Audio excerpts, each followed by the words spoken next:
We're just finishing setting up for horizontal.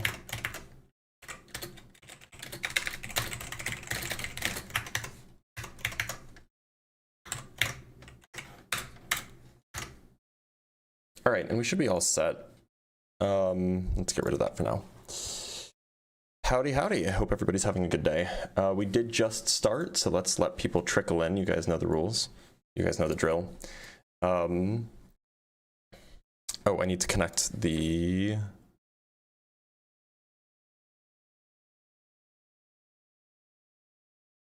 TikTok socket. All right, TikTok socket is connected. Should be all set.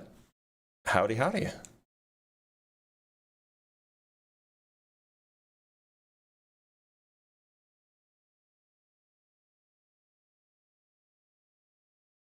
That's a lot of shares.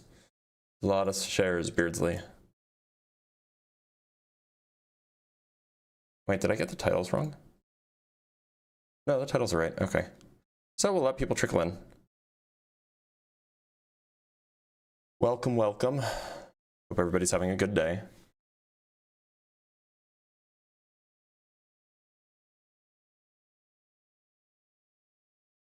Up the guest box. Should be good.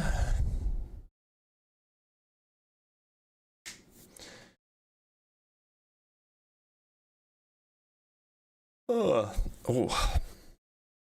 you know you're old that when you yawn, you pull something.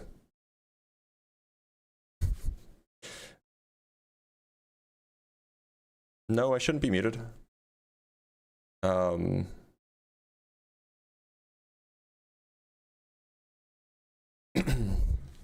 Well, currently, bro, you're like 30. I know, I'm 32.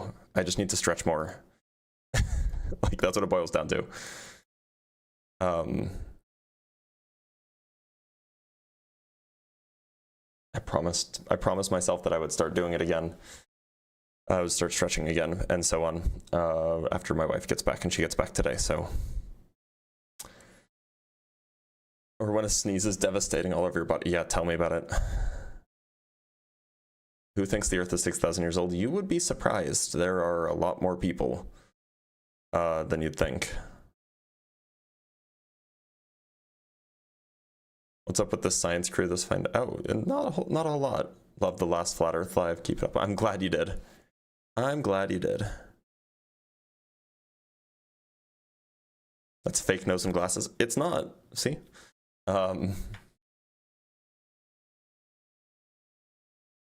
What does your wife do? She has a law degree.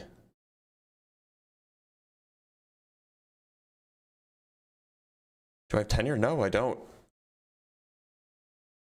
How old is the Earth? It's about 4.5 billion years old.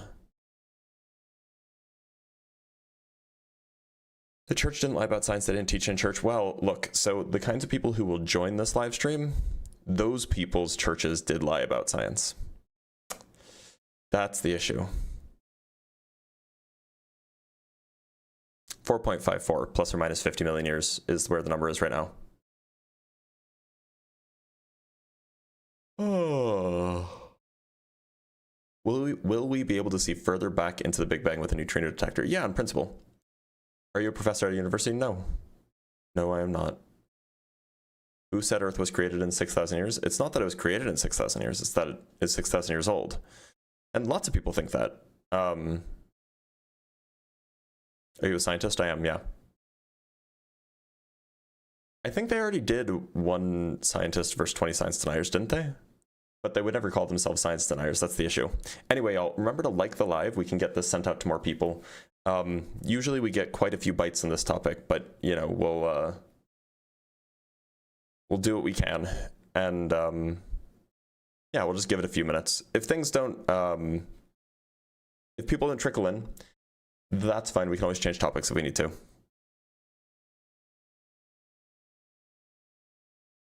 Oh, you're rage baiting? Well, I don't think that this is rage baiting.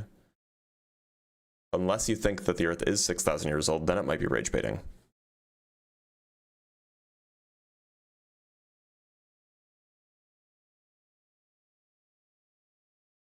How close are we to obtaining faster than light travel? We're not.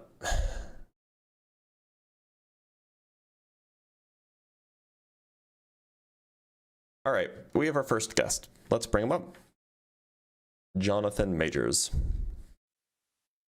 Well, I'm not in the opposition. I just have a general question. You can kick me if you're not good with that. I'm not okay with that. We have Plantinga.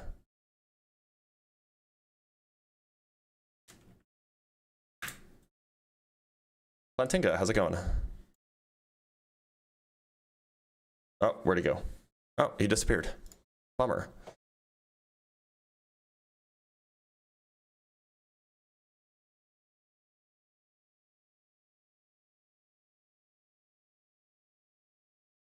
Heck, we have evidence of human civilization older than 6,000 years old. That we absolutely do. Which is like, of course we do. It doesn't just stop.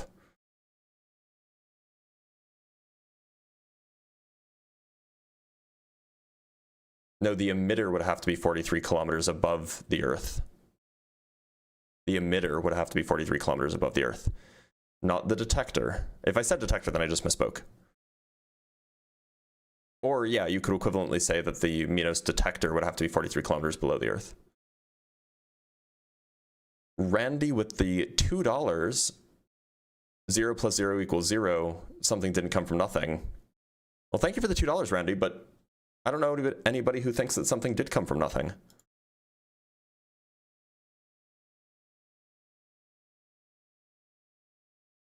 Let's read this comment. I'm going to be honest, for someone who has a PhD, you're not the brightest when it comes to emotion in. Is there a follow-up?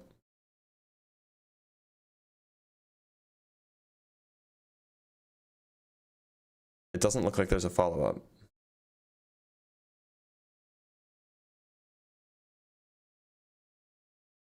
No, there is no follow-up. That's a bummer. I wanted to hear the rest of the sentence. Oh well. Anyway, y'all, we'll let people trickle in. 0 to the 0 equals 1. Explain that, Theist. False. 0 to the 0 is undefined. Yeah, we appreciate a hate watcher who sends money. Any proof life came from non-life? Well, we're made of non-life, right? Atoms are not life. We're made of that. I don't think that's proof, but it's at least pretty compelling. Oh. Think you're rage baiting? If I was rage baiting, then I would be meaner.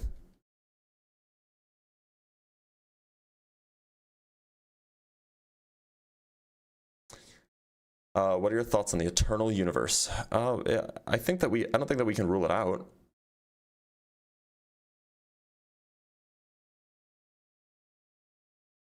Lots of comments to go through. $5 from Neo No One. What's your take on AI in the future, good or bad? Generally, my take is something like, it's probably going to be bad. It could have been good, but we didn't take the actions that we needed to make it good.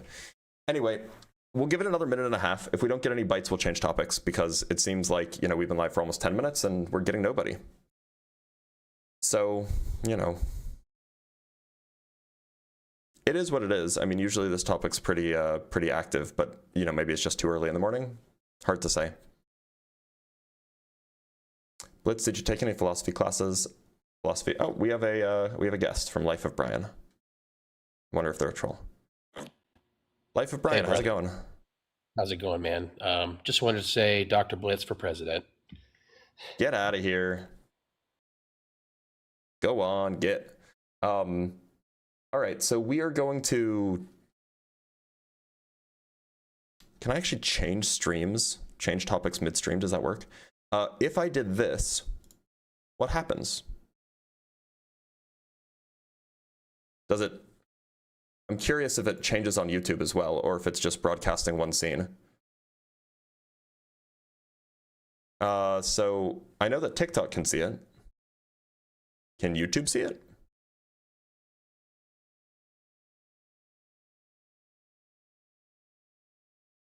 I know it changed on TikTok. Ah, it changed on YouTube as well. Great. Okay, we can just do this topic. Cool. Easy. I do have to reposition my shoulder, though. There we go. Something like that.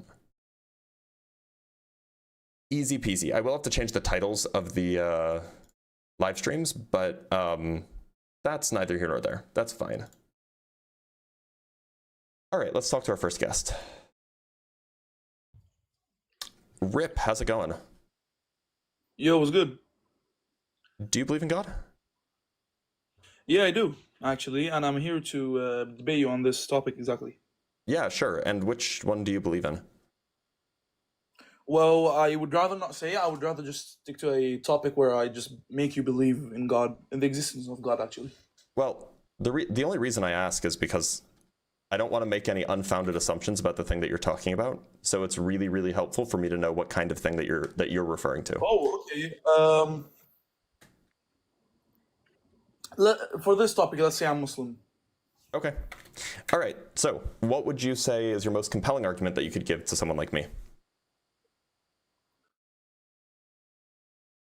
So, I believe in odds. Do you believe in odds? In odds? You mean like statistics? Yeah, mathematical odds. Yeah. Yeah, I don't know what it means to believe in them. Like, they are a trustworthy way of figuring out what's Yeah, likely to happen in the future. I actually saw a video. Oh, okay, sorry.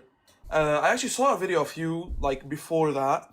By the way, just so you know, I love your videos. You're such appreciate a cool guy when it comes to physics, but So sweet. I'm just here, to debate like another person. You said not quite a while ago that if I put my hand on the wall, there's a very minimal chance with the quantum things and atoms that my hand phases through. Mm-hmm. Yeah. Is that correct? Yeah. Well, what's the chance? May you remind me and the audience what that chance is? It was like 10 to the 10 to the 35 or something like this. 1 in 10 to the 10 to the Yeah, 35. and you pretty much said in that video. By the way, your words. You pretty much said in that video that it's pretty much impossible. So it's close to absolute zero. I mean, yeah. So the probability is so small that it will never happen on Earth. Okay, nice. Well, I would like to reverse At least that. you would Do be you believe reasonable in that thinking that it would never happen on Earth. Go ahead. Yeah. Where were we? Oh yeah. I would like to reverse those odds. So would you say that our Sun, Earth, Mars, Venus, Jupiter, etc., is just a chance that happened? I don't know what you mean by a chance that it happened. Like, they formed according to the laws of physics. Yeah, like them they being the form way they naturally, are, yeah, they form naturally. But like, Earth being the size that it is, or Jupiter being the place that it is, like those things, it didn't have to be that way. That's true. Yeah, They could have formed in a whole bunch of different ways. Do you believe there are? Yeah, atoms didn't have to be the smallest thing, but they are. No, I mean like in our universe, in our galaxy even, there are a lot of different planets, a lot of different solar systems that have different configurations of planets. I do understand, but like, okay. Yeah, exactly. But like, the necessities for living are only considered to Earth and not the remaining. Isn't that true? Only considered to Earth and not what? To the remaining planets, like as in the life, forming life on Earth. Did you say the remaining planets? Okay, sorry, my Wi-Fi is actually kind of bad.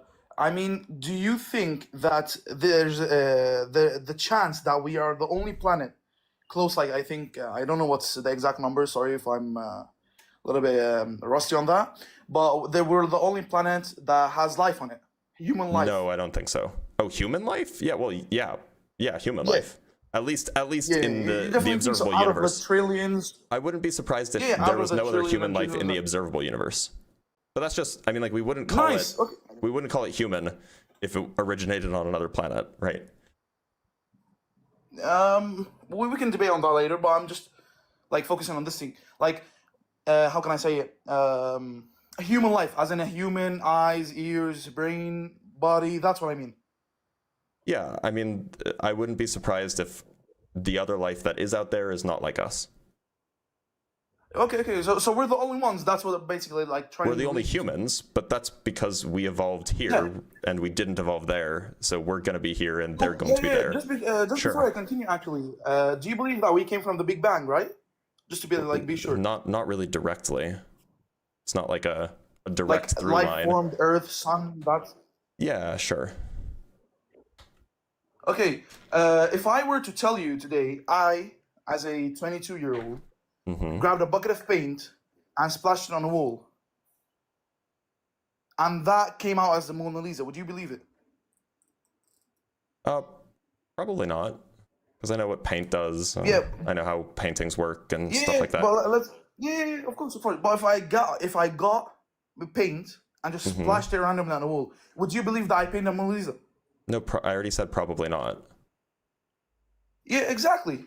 So why would I have to believe that the Big Bang made the sun, the moon, the Earth, Mars, Jupiter, etc. Perfect human life, perfect human conditions. Why do you think that just human in our life is? Earth? Why do you think that it was perfect for human life and not that human life was perfect for Mars and Jupiter and Earth and the sun? Well, in my religion, we say that everything has a purpose. So Sure, the moon being but the question that you're asking implies incorrect thinking, right? You're supposing that the goal of the Big Bang was to produce human life. Rather, the Big Bang was a thing, and then human life evolved on the planet in which it could evolve. It didn't evolve in other places. Well, okay, that's a great way of thinking, but no, I'm not asking about that. I'm asking about if the odds of us being on this Earth Are you are talking so slim. specific? They're close to none. Are you talking specifically about humans? Yeah. Specifically about humans. Because like this is because what you're doing right now is called. Well, okay, it goes by a few names, but like the Texas sharpshooter fallacy would be one example of what you're doing. Like, look, the odds of a planet forming around a relatively warm star at this distance are like 100%, right? The odds of that happening are 100%. Now, yeah, I'm not talking about that. I'm talking about the specific needs for human life. I'm aware. So, like, the odds of like having a planet in the habitable zone, given like, you know, like once the Big Bang happens, the odds of having a planet in the habitable zone in 10 billion years is at basically 100%. Now, the fact that it happened here and not 100 light years away is irrelevant. Of course, we were going to find ourselves on the planet where there's life. We couldn't find ourselves on a planet that's not suitable for life because there wouldn't be life there. No. I'm totally not talking about that. You went way far. You absolutely are talking about that. Once the Big Bang has, once you've granted that the Big Bang happens, the odds that you end up with a planet that has life or is life permitting is like 100%. Yeah. Yeah. I'm listening. So the odds are not low. The odds are very, very high. For a planet to exist where humans, for a planet with with life permitting conditions. With life permitting conditions. Is 100%. But you're saying it's like 100%. that in the observable, language difference. In the observable universe, we're the only ones. We're the only humans. But you're also saying that's 100%. We're the only humans. Now, the odds of I would say that the odds of us being the only do microbes will now work with God? I don't know. Now the odds of us being the only life in the observable universe, I think that's close to zero. We have good reason now to believe that. No. I don't mean life in general. I mean like trees. You mean trees aren't humans? The odds of there being tree-like things on other planets also like 100%. Human life, as in like trees, humans, brain, animals. Trees are not human life. I mean that, not microbes. Trees are not human life. That's a different topic. They breathe, they feel, they communicate. But different topic. Wait, hold on. Are you saying that trees are human life? Yeah. No, part. I'm saying they're part of the human life. Well, they're not part of human life. They're different. They're trees. Well, you do need oxygen, right? Yeah, we can get oxygen. Like just because we depend on trees, and really it's more algae, that doesn't mean that they are human. Human life is like a specific species. No, I mean a part of a human life. That's what I mean. I don't know what that means. Look, are you asking what are the odds of there being intelligent life somewhere else?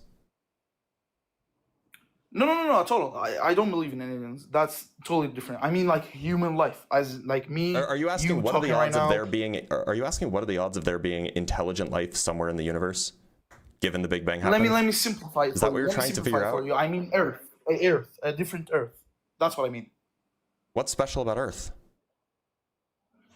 What habiting humans, lives?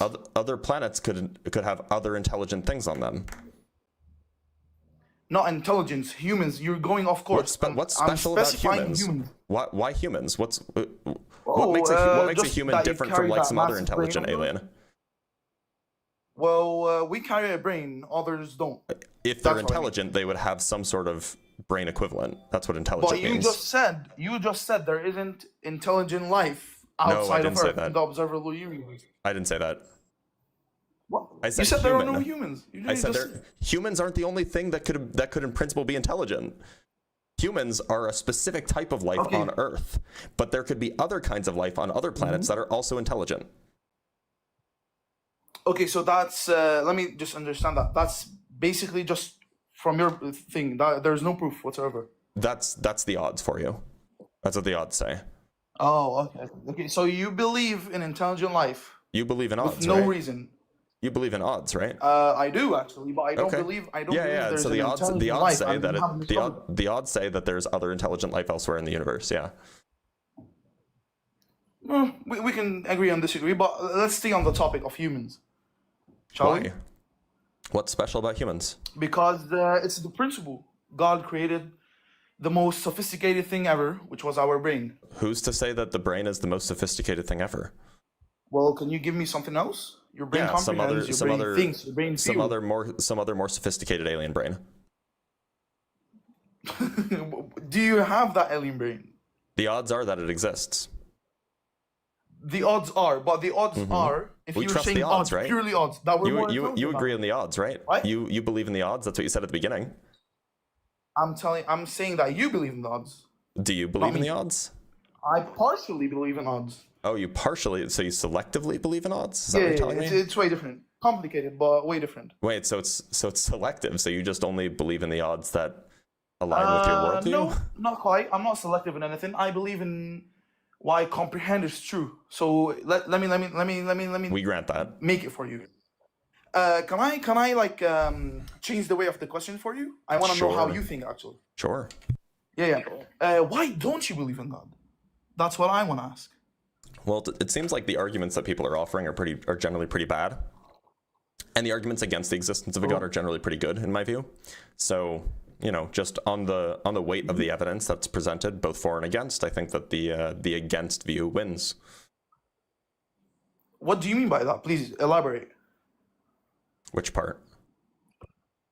The part that there are some good arguments and not so good arguments, and why don't you believe in them? So for example, the argument that you're offering is not so good. It's an example of the Texas sharpshooter fallacy. That's the argument that you're making, and so fallacious arguments are generally non-compelling. On the other hand, there are arguments of the form against the existence of a god that go something like this: if God is the creator of the entirety of the universe, including space, time, and matter, then God is the creator of time, and in particular, God cannot exist in time. Beings that cannot exist in time do not stand in causal relations to anything. Why are you limiting God? That's what I want to. Please, I'm in the middle of a sentence. Beings that do not exist in time do not stand in causal relations, and creating something is a causal relation. Therefore, God could not have created the universe. So, I mean, like that's a pretty compelling argument in my view. That kind of atemporality implies the failure. Please, 1 sec.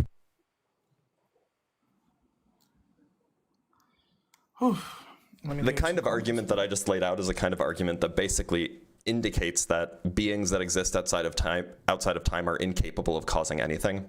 And I find that pretty compelling. So yeah, I mean, like I just gave you two examples. One example of an argument for the existence of God that's bad, and one example of an argument against the existence of God that's good. So it's things like that. Okay, I would like to stick to another reason. So the Sure. reason you don't believe in God is that you believe in math and physics more than, right? So you believe that God cannot I exist don't- when time is. Well, I those two things aren't really related, but it's more of like the concept of God kind of is inconsistent with the way that we understand causation. Why are you limiting God? Why are you limiting God I don't know to what a you mean by time, limiting God. place, and I'm Like, explicitly not putting God in a time and a place. I'm putting God outside of those things by definition. you're saying that God cannot exist in time. No, I'm saying God cannot exist outside of time. Why? Because if he did, he wouldn't be able to cause anything. What? Wait, that's like you saying that I cannot exist in 2D, but I live in 3D. I don't think Is that that you're correct? understanding the no. I don't understand at all what You're saying that has to do with you're anything. saying God cannot live outside of time, Right. outside the concept of time. Well, I mean, time is like a physical thing. What? Okay, okay, continue. So God can't exist. God can't exist outside of time, because if God did exist outside of time, then God would not be able to created cause time. anything, as causes are temporal.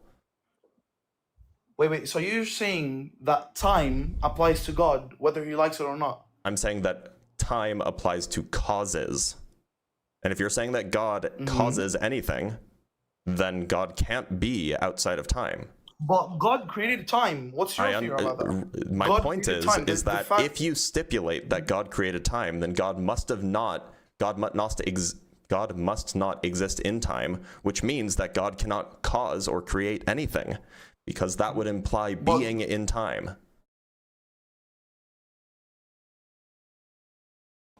No. That's totally different. You went way far, man. I think that you're just saying not that God following. cannot exist outside of time if he created time, and if he created time, he cannot exist. What I'm saying is that if God created time, then he must exist outside of time. And if God exists outside of time, then he cannot have created time.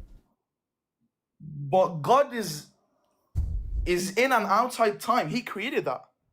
What do you mean by that? I know that that's what you believe. What I'm telling you is that it's incoherent. Let me differentiate for a little bit. Wait. Let me differentiate a little bit. When you're programming a game, for example, and you put the timer, and this timer goes on and on and on. Are you living in that timer or outside that timer? No, I'm living in my own time. No. You're programming a game. When I'm programming a game, there's the time in the game, and then there's my time, which is not the time in the game. These are different times. Right? There's my time, which is like the time that I see on a wall. You're outside the time of the game. That's what I mean. Yeah, so I'm not saying that God is outside universe time. I'm saying he's outside of time, period. Do you think that God lives in God time? No, I believe God does whatever he wants and as he wants. So if he wants to live in time, he lives. It's a thought-terminating cliche. Have you thought about that at all, or is it just like Don't you think? Or have you thought about this, or are you just like asserting it because you know that you have to in order to maintain your beliefs? No. I'm basing it on logic. That's what. Okay, that's so what I yeah, am doing. so does God if exist you're saying God in cannot any? exist outside of time and in time at the same time. Rip. Wait, just a second. Please. You're saying that God You're not cannot exist understanding. outside of time and in time at the same time. No, Okay. I'm not saying that. You're not understanding. Do you think that God stands in causal relation with anything? Explain. I don't know what causal relation means. So being in causal relation means that a thing is in causal relation with another thing if it is the cause of or is caused by that thing. No. God is not. God is caused not by in anything. causal relation. He is the cause. No. God is a causal relation is either a cause or an effect. No, So- he's neither. He's the cause. He's the main cause of So everything. he's not neither. He is in causal relation with things No. because he is the he's cause not. of things. He's not That's what it. man at the same time. Oh my God. That's what I'm trying to tell you. Are you not understanding? So to be in causal relation with something I am, I think. is to be in causal relation with something is to Being the either effect or cause of. be the effect of something or be the cause of something. Doesn't have to be both. It can be one or the other. So do you think that God is in causal relation with anything? Do you think that God is in causal relation with anything? I believe that he is above that. Okay, so you If don't want, I think can that God elaborate on caused that, any. and So if then you want, no. don't think that God caused anything? No, I believe God caused it. Okay, if God caused something, then God stands in wasn't causal caused by relation. anything. If God caused something, then God stands in causal relation with something. Do you mean he's dependent on that or what? No, he just has a causal relationship with something. I believe God is the cause of things. I understand, and that means that he has a causal relationship with something. In particular, in your view, with I the want to universe. see where you go with this. Okay. Yeah, I want to see where you go with this. Continue. If God stands in causal relation with anything, then that means that God exists in time, as causal relations are temporal relations. Causes are either simultaneous with or prior to their effects. So you're limiting God, who can. I'm not limiting be the- God. That's okay, just what it means to be a cause. Let me tell you something. Why are you limiting my options to two? I'm Can't he not be both at the same time? No, then May it's I ask? then it's a contradiction. He can't be in causal relation with at So least one thing and also quantum not in physics- causal relation with quantum anything. physics Can have two electrons at the same time in different places, but God can't. The creator of that. I'm sorry. I don't think That's that you're what you're understanding saying, quantum but I'm- mechanics. No, you're just describing a true contradiction for God. What? How? So, are you saying, on the one hand, you're saying that God stands in causal relation with at least one thing, the universe. On the other hand, you're saying that God doesn't stand in causal relation with No. at least one thing. You're limiting my options. God is above that. This God is a true isn't- dichotomy. This is you a can't, true. like- This is a true dichotomy. This is, of course, your options are limited. Either God is something or God is not that something. But God isn't limited. How are you telling me to limit God by two things when God isn't limited by anything? I'm sorry. Does God exist within a logical framework, or does No, God just that's what reject I mean. true It's dichotomies? beyond your logic and my logic. So you're telling me No. God is It's beyond illogical? your logic and my logic. So God is illogical. No, I'm telling you that God is endless. Is God logical? He doesn't have Meaning, a time. He doesn't have a beginning. He doesn't is have God a start. logical? He doesn't have a middle. Is God logical? Does God What do you mean by exist in logical? a Like, logical to understand? framework? Does God exist in a logical framework? Please elaborate. Does God exist in a logical framework? What does that mean? As in, does God... What does that mean? I'm telling you. I'm answering. Does God... can God make contradictions true? Yes. Oh. Really? You mean contradictions like not and yes? Wait, you mean like contradictions like mean, the like- Pinocchio one?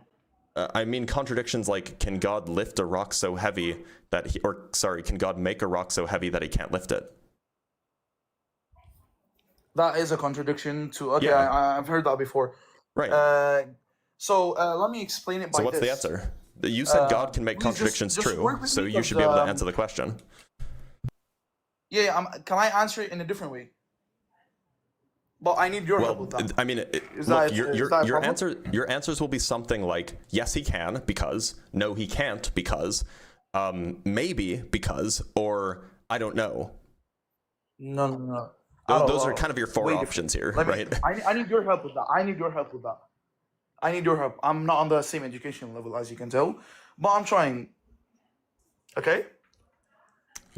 Okay, so what help do you need? Okay.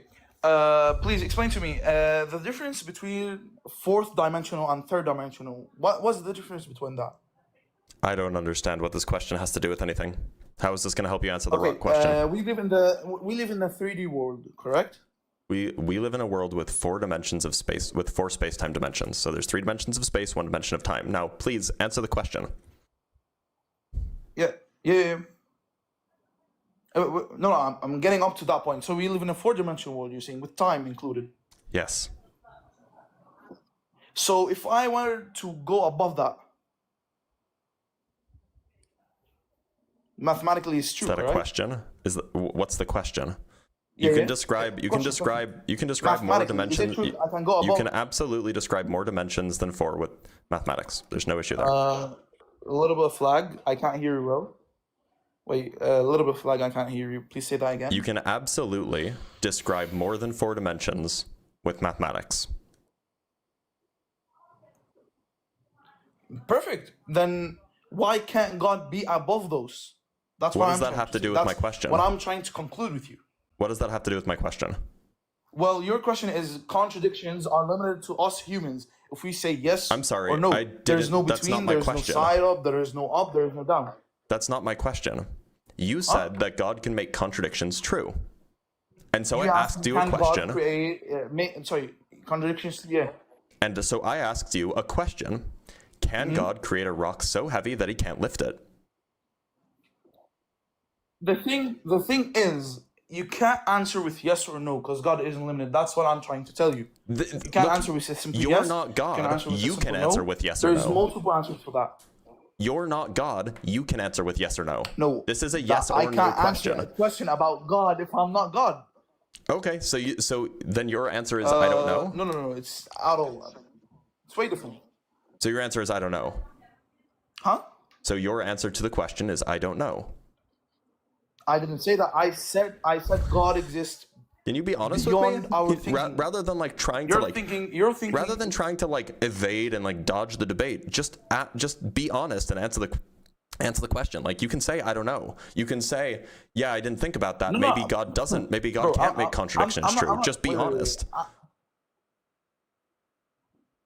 No. I am being honest. Man, No, you're not. it's a You're different dodging the education question. level, I'll tell you that again. You're dodging But the I wanna- question. You're not being honest.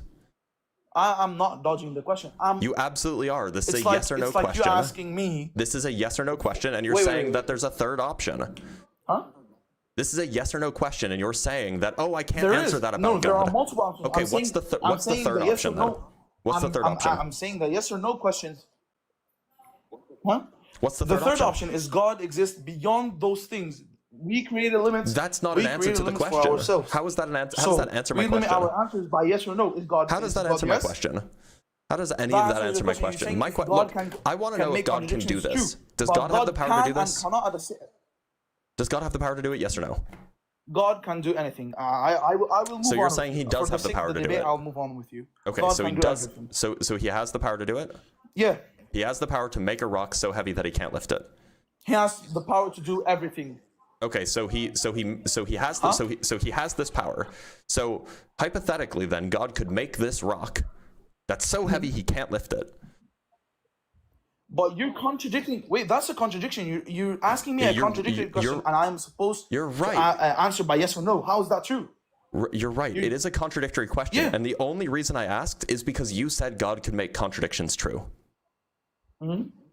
That's the only reason I asked. And if you think God can make I contradictions said true, God then you can need do to answer that everything. question. Yeah, you're Right. right. So then, Yeah, so, you're right. about that. So imagine the hypothetical. Yeah, God but- has now constructed a rock that's so heavy even he cannot lift it. Can he lift it? Yeah, I've heard that before. So What's the answer? You can continue. What's the answer? Can he lift it? The answer is you're thinking of a human, like you're No, thinking in the way the human thinks, not I'm thinking God. of a God. God, I'm trying to tell you that God exists beyond time, beyond what we think, beyond beyond That's what we irrelevant. understand Can God about the lift the universe. rock? God lives beyond that. Can God lift the rock? What? Sorry? Can God lift the rock that he made that's so heavy he can't lift it? God can do it. No.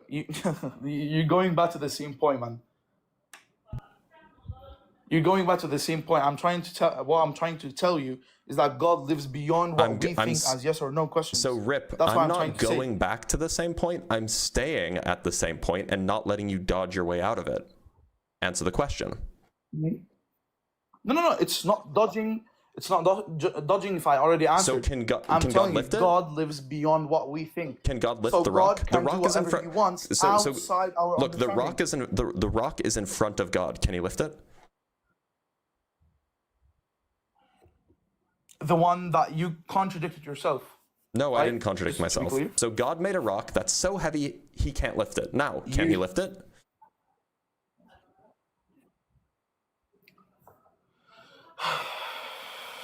God can do. I'm trying to explain to you. God can do everything. That's Okay, what I'm trying to so say. does God that include is lifting not the rock? limited by what you contradict. Does that yourself. include You're lifting the thinking- rock that he you're can't thinking, lift? Wait, you're thinking of a human. I'm not thinking of a human. Does that include answering the does that wait a minute, hold on, I'm sorry. Is God does that include so you say God can do everything. Does that include being able to lift a rock that he can't lift?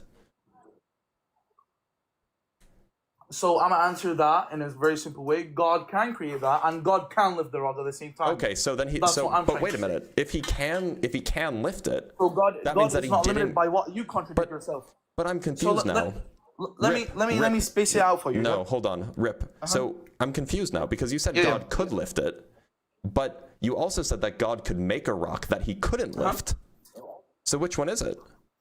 Yeah, he can do that at the same time. Yes. So he can lift He it can do and that at the also same not time. be able That's to what lift you're it, right. is what you're telling me.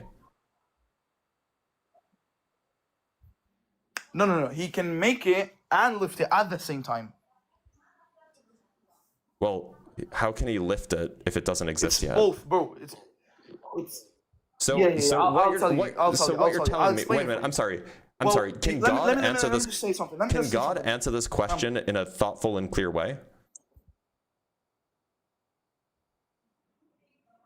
Not that you would understand, but if he wanted you to understand, yes. Oh, so he doesn't have the power to do that? He doesn't have the power to said yes. answer I in a literally thoughtful. said yes. Okay, I just okay. said So, yes. so he can. Can you do it? Can you answer the question in a thoughtful and clear way? I can simplify for you, not answer by yes or no. Yeah. Okay. Go ahead. Okay, so let me go back to the thing. If you make a program, just to be clear, if you make a program of a character that worships you, let me simplify for that. So he tells you, if I wanna be able to have my faith in you, can you make a rock in the game that you can lift? What would your answer be? So if I'm the computer programmer, I don't even think you got stuck now. No, I'm got answering your. stuck now. I'm literally answering your question. If I'm the so I'm the computer programmer in this example. Is that correct? Yeah, you're the one sitting behind the desk. You're the Right. one So just tapping your then keyboard. no, kind of by programming that. construction, I And your can't character lift. somehow gets consciousness. So wait a minute. Wait. So by construction, I can't lift the rock. No, in the program. I'm saying strictly in the program, not outside world. So yeah, then I can't lift the rock because the rock is like an abstract thing in the program, and I can't interact with it directly. No. You see, you're running away now. I'm telling you. How is that in running the away? I'm just program- answering your question. The answer You're is the no, I program. can't lift it because create this I'm rock outside that the he can't lift. program. Huh? Wait, so hold on. So why are we But talking you about? can create a rock. I can create a rock. I'm a programmer. I can create a rock. Yes, I agree. Then what? Exactly. Can you create a rock so heavy that you can't lift? Well, I can't lift any rocks in the program because I'm not in the program. Oh, you're begging the question now. Listen, How is that? Do you know what that means? it's very simple. Do you know what begging The the guy question tells means? you, if I want to believe in you, huh? Do you know what begging the question means? Yeah. Going on and on and on in your way. That's literally Going on not and what on begging and the on question in your means. way Begging the question to means evade that the you're question. assuming what you want to be true is true. That's what begging the question means. Exactly. So you're saying that you can't interact with it directly, but I'm telling you, you're the programmer. You can move the rock anyhow you want. Wait a And you minute. can create and Now I'm the guy that confused. you created. Are we which talking about somehow got lifting a rock? consciousness- Are we talking about lifting a rock, or are we talking about like programming in the rock to be in a different place? Because yeah, I could definitely program the rock to be in a different place. I can't lift the rock because the rock is not a physical thing, and I'm a physical person. I can't like reach into a program and lift something. It doesn't even make sense. You can move it in the game. Wait. You can move Yeah, it in the I can game. I can like program it to be in a different place. Listen, no. Yeah, I can like program it to be in a different place. Oh no! That is whoa! You went way off, man. Just You seem understand what I'm trying confused. to say. There's a guy who tells you, can you program a rock so big that you can move it to a different place? Let me simplify about that. Oh no, I can't do that. I could move every rock. You can move every rock, but you can't create a rock that's so big that you can't move. No, I couldn't do that.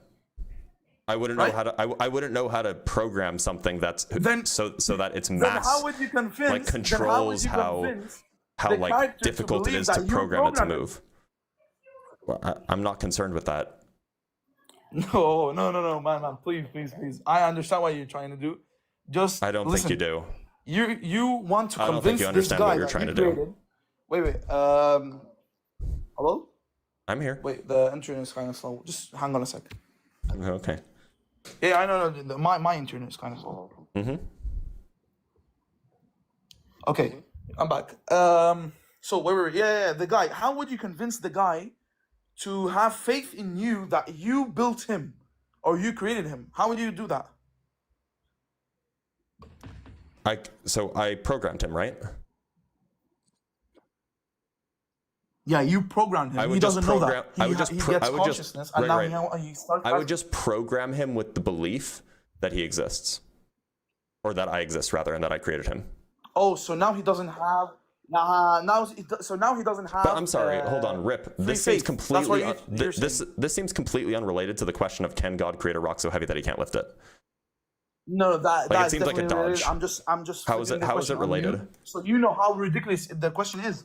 The question doesn't make any sense. The question is unrelated to. Can you climb this wall, but you're not allowed to reach the top?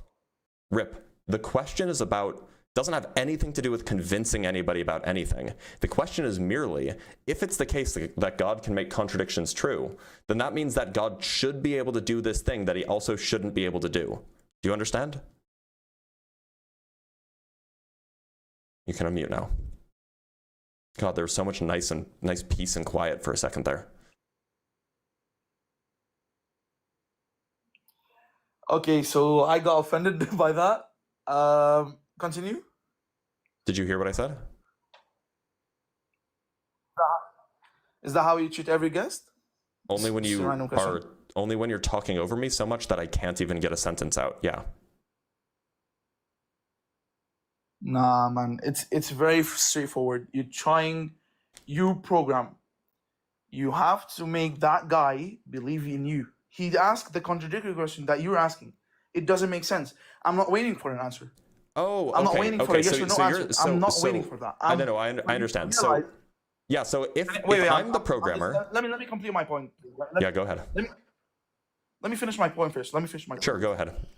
So I'm trying to give you the big picture that the question itself doesn't make any sense. It's not a matter of yes or no question because you know that you created him, but he throws at you a contradiction that you have to answer within his limits. Because he can't physically understand what you're doing. Us as humans are limited by our brains. You know that, right? That's the only way of thinking for us. Yes or no? Are you done with your point? No, I'm not done. I'm asking you. You know that we have. No, I'm sorry. You said let me make my point, and I said okay. And then once you're done with your point, I'm going to make the point that I was going to make before you. Before you wanted to finish making your point, okay, I'm right? done with my point. You can go so ahead. Look, I want to hear what you It sounds like what you're saying is, imagine that there's me and imagine that our universe is programmed by a programmer, right? You call that programmer God. I might call it Jeff or whatever. But the point is imagine that our universe is programmed. Well, look, so if the programmer wanted us to believe that programmer made the universe, then he could have just programmed us with that belief. He did make us after all. However, that's definitely true. He could definitely just do that. However, say he didn't do that, and some other NPC was trying to convince the NPC that's me that there is a programmer. If that NPC that was trying to convince me said, "Oh, the programmer doesn't have to obey logic," then I would say that if that NPC that was trying to do the convincing made that argument, I would say that they made a horrible argument and that nobody should believe it on that basis. Because of course the programmer obeys logic. Of course it does. And if you say otherwise, well then it seems like that I shouldn't take your argument seriously. Wait, he chooses to obey logic. I'm sorry, so if we're talking about a real computer program, then yes, of course the programmer obeys logic. Like of course, obviously. But not according to what he programs. That's what I'm trying to tell you. I don't know what that means. What do you mean not like? Look, can he make false things true and false at the same, or can he make things true and false at the same time? Of course he can. outside of your understanding, yes, outside of what you can see. No, he because just you're can't, limited period. by He your just can't, brain. period. That is the whole point. If you're suggesting that something doesn't, No, of if you're course, no, of suggesting that course. something, That is not true. You're having a hard time interrupting. I understand. If you're suggesting that the being that you want me to believe in is fundamentally illogical, I'm sorry, that's not going to be compelling.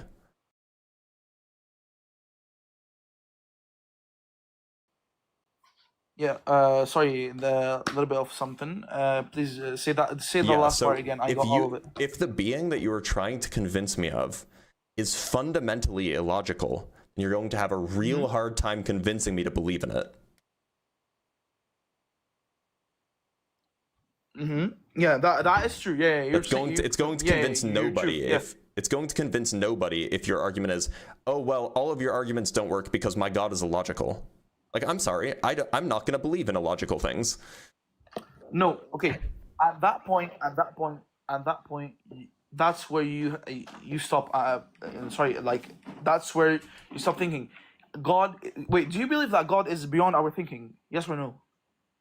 There might be some things that like we can't conceptualize, but I don't think that I don't think that if he exists, he can make contradictions true.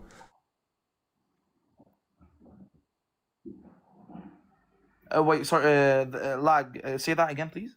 If he exists, I don't think that he can make contradictions true. But he's beyond your understanding, and you don't believe he can make something true. Yeah, I don't think he can make contradictions true. Wow. Okay. I don't know what to say about that. That is absolutely something. I don't know what to say about that. You're thinking in a way. Do you think that he can make him? Do you think that he can make himself exist? Sorry. Do you think that he can make himself not exist?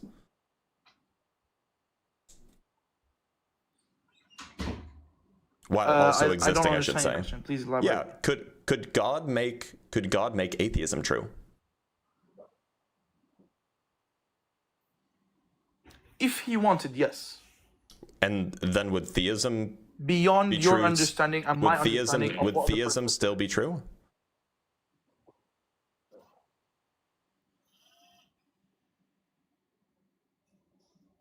Hello? Would theism still be true? Hello? Would theism still be true? If God wants it to be true, yes. So what you're telling me is that God could make atheism and theism true at the same time? Please repeat that again. Can God make atheism true and theism true at the same time? If he wanted, yes, beyond your and my understanding. Suppose that he did. What would that look like? I don't know. You should ask him. Maybe that's not something. So how do you know he can do it then? Because I'm asking you to debate it. Because he is the Almighty God. I believe that God created the heavens, the earth, I know that everything you believe in between. I know that you believe that. And he is capable of all things beyond my understanding. I'm aware that you have the thought-terminating cliche of he can do anything, even if it's illogical. I know you have that thought-terminating cliche. I'm asking you to think about this, like actually think about this, right? What would it mean if atheism is true? Wait, can you please tell me what's that? What would it mean if atheism is true? Cliche, something. Thought-terminating cliche is something that you tell yourself or tell others when you don't want to think hard about something. That is bombardical. That is absolutely not true. Okay, so then think hard about this. If God were to make atheism true while also keeping theism true, what would that look like? Would God exist?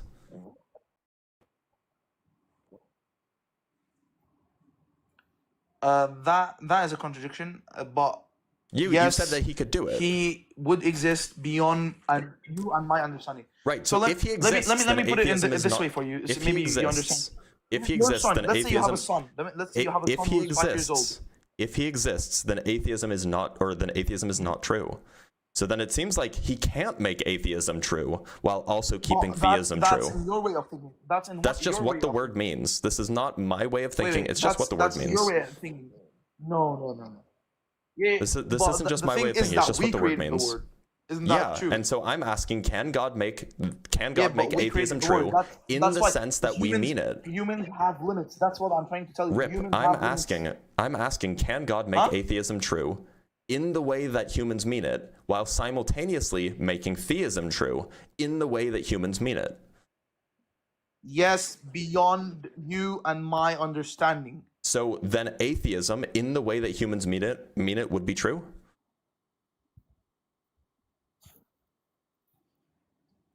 Please say that again.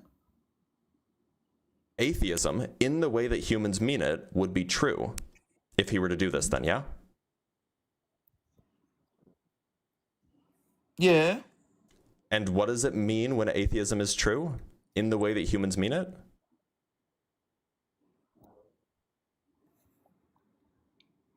Yeah. That- Both at the same time.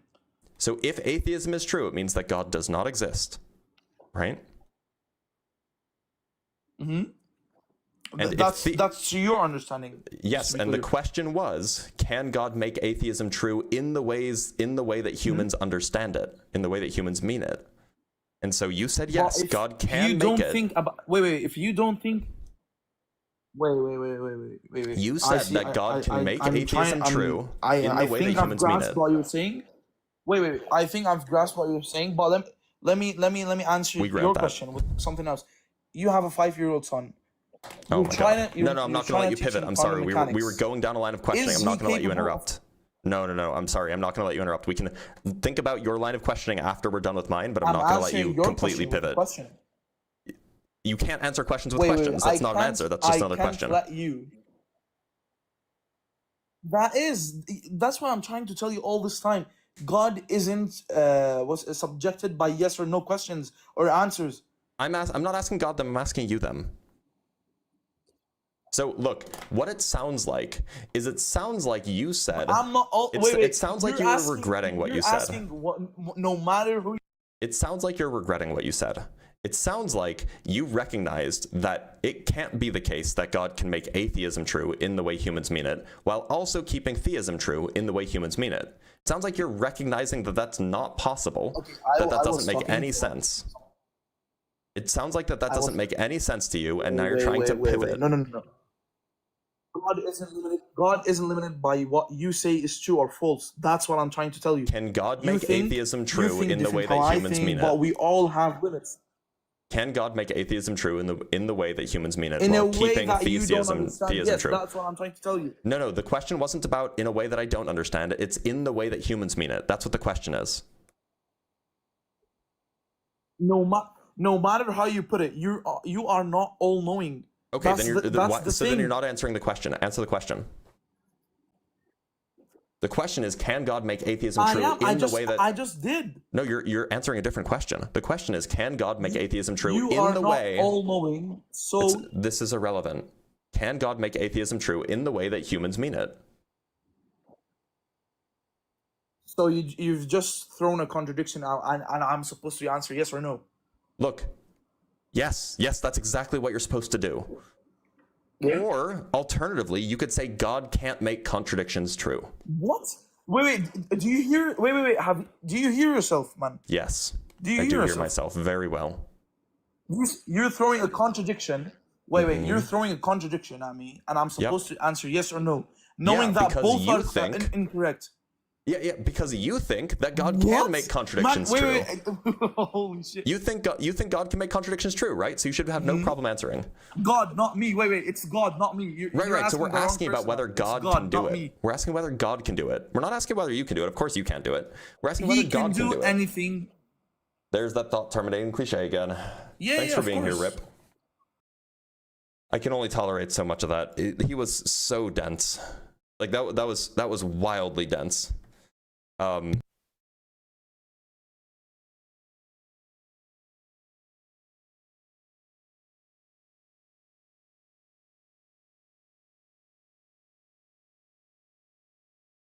Sorry, I was just taking some notes. All right, let's read some super chats and then we'll move on to the next guest. From Fears Interaction. With the $5, thank you, Fears. Bro is going to give Blitz a permanently furrowed brow. Honestly, probably, yeah. And then from Fierce Interaction again with the $5. Now bro is giving me a permanently furrowed brow. Empathy achieved. Let's go. Let's go for the empathy. Empathy points all the way. Levy says, tell me how something can exist without nothing. I don't think that nothing can exist. I don't think it makes any sense to say that nothing exists. From Raj Jar, set with the 279 Canuck bucks, bro, God exists, but what humans God doesn't exist? I don't know what that question means. From Michelle Colin with the 5 Canuck bucks, sorry, 5 Australian dollars. We are all God. This universe is a construct of me. You are simply another split of the same universal consciousness or God. So God is everything. Okay, it seems like that view is pretty consistent with atheism. Strawman says $5. Sends $5 with, you badger this dude about God, but realize your question violates basic concepts of physics. When you almost released it, you moved the goalpost. Oh, look, so I wouldn't have asked this question if he didn't think contradictions were able to be made possible by God. He already thinks that we can already have contradictions, things that violate laws of logic, not just laws of physics. So then we have to investigate that, right? And then from J Money with the $5, how are you alive? If it wasn't for your spirit, did you already give it to the devil? I don't think spirits exist, J Money. We're getting a lot of hate watchers and hate donators. So look, I appreciate you guys. Whether you like me or not, it doesn't matter to me. I appreciate you guys for supporting the live stream. All right, let's move on to our next guest. Let's talk to Nathan Fitzpatrick, top of the list.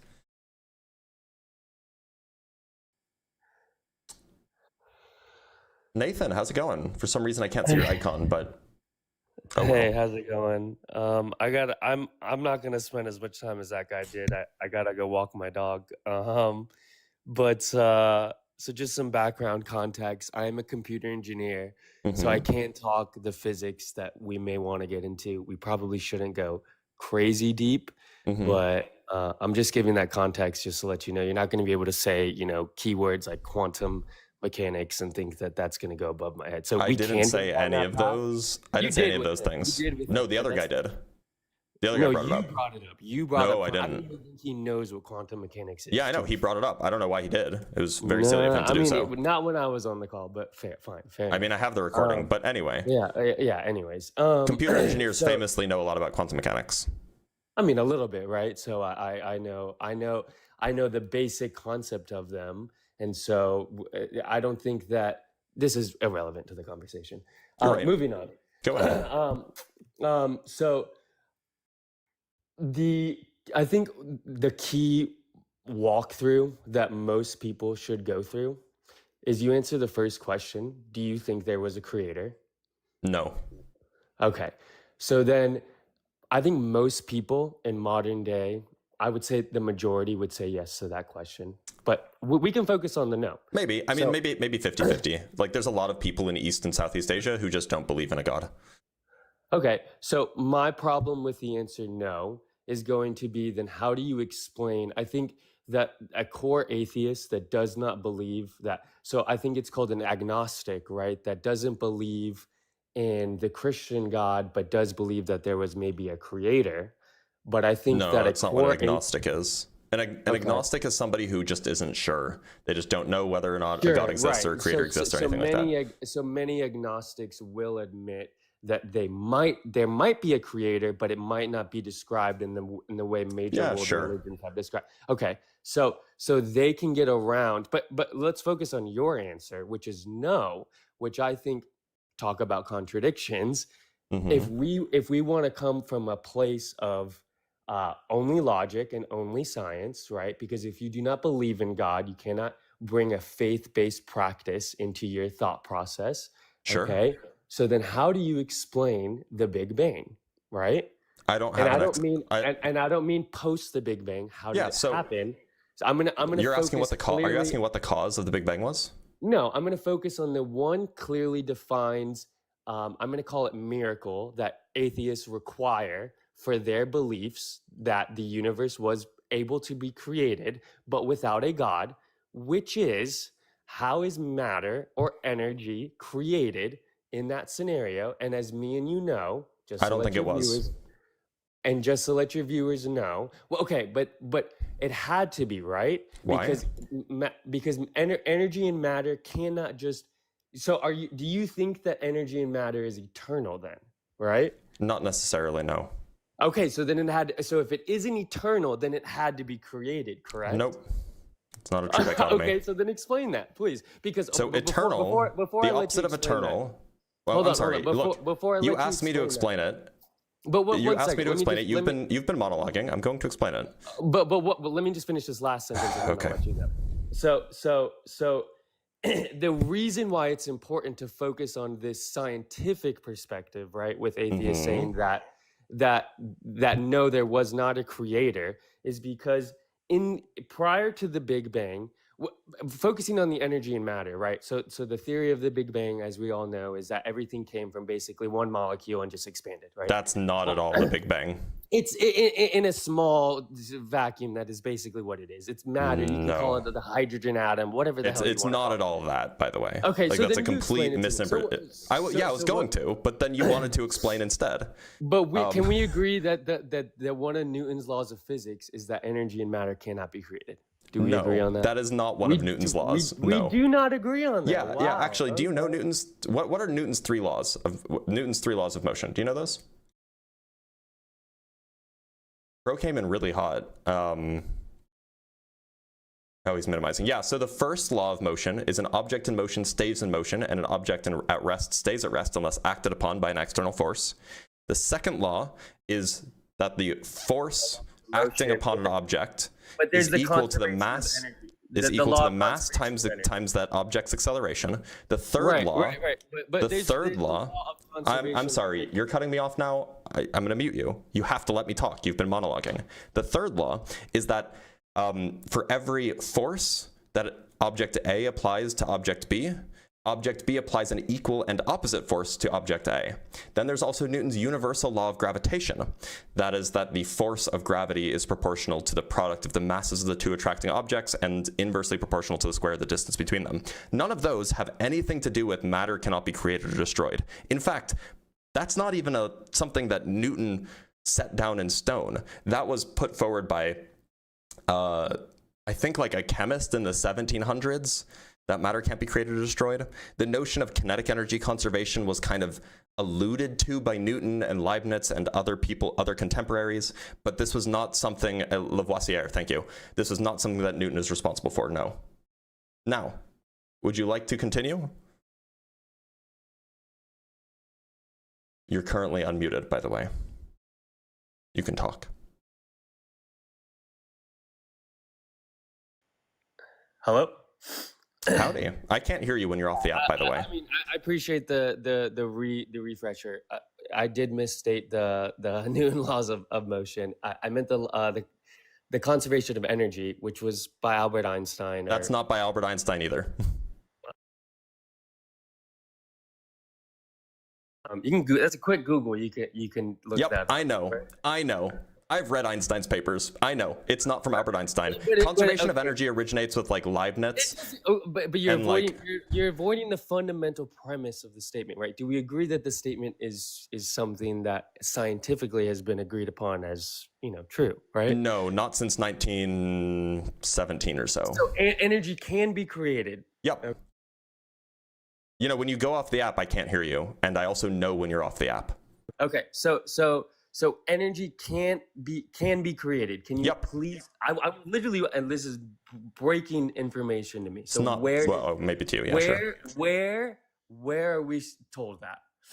Oh yeah. In 1998, the discovery of the accelerated expansion of our universe won a Nobel Prize. A few years later, I think in 2002. The Nobel Prize was awarded for discovering dark energy. Dark energy is energy that is increasing over time. Okay. It's not coming from somewhere, it's just brand new energy. Right. So dark energy is something that was discovered in 1998. But is this not a little bit into theoretical physics? Like, I don't know. They won a Nobel Prize for it, my guy. I don't think it gets any more real physics than that. Winning a Nobel Prize for it doesn't mean that it is it's real. That it's true. True. Oh, yeah, okay. it doesn't. Oh, okay. I guess we'll have to go. Yeah. So look, I'm gonna trust the Nobel Committee. I'm gonna trust the all of the textbooks on general relativity. You didn't answer my more than I will trust question. you. Is dark matter not under I didn't say dark the matter. umbrella of theoretical physics? I didn't say dark matter. I said dark energy. Dark energy is an energy density that is responsible for the accelerated expansion of the universe. Now, whatever it might be, we don't know, but we do know that there's more of it every moment of the day. Okay. So then my question still remains, and I think that we could probably focus the conversation there. Sure. So what happens during the Big Bang? I'm sure you know where I'm going with this, right? I don't know. I don't know what the cause was. I mean, I'll explain it to you so then you can just answer Can the you hear question me? directly. I already answered your question. I already answered your question. No, I know, but the point that I'm bringing Then up, why do you need to explain it again? I answered it. The answer is I don't know. I didn't conclude the kind of the point that I'm making is that look, if you're gonna ask a question, then you have to let me answer. You can't just ask a question and then keep rambling. Okay. Look, my answer to your question, what caused the Big Bang? I don't know. Okay, so that's a fair statement, but I think that if you accept that matter, and I mean, you're giving me a point that I don't have any details on, so I don't really have an answer to the dark energy point that you made, but prior to that understanding, that energy cannot be created or destroyed, so then there is a crack in the armor of atheism, in my opinion, okay?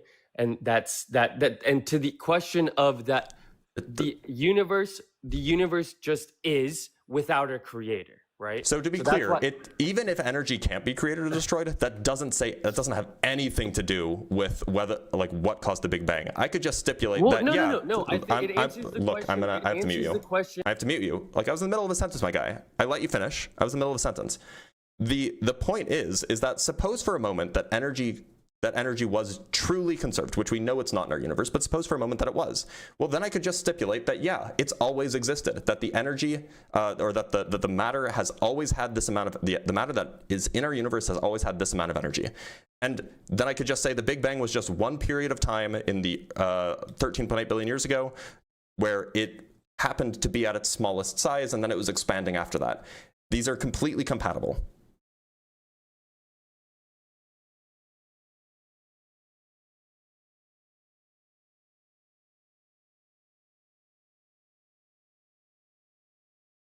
You there?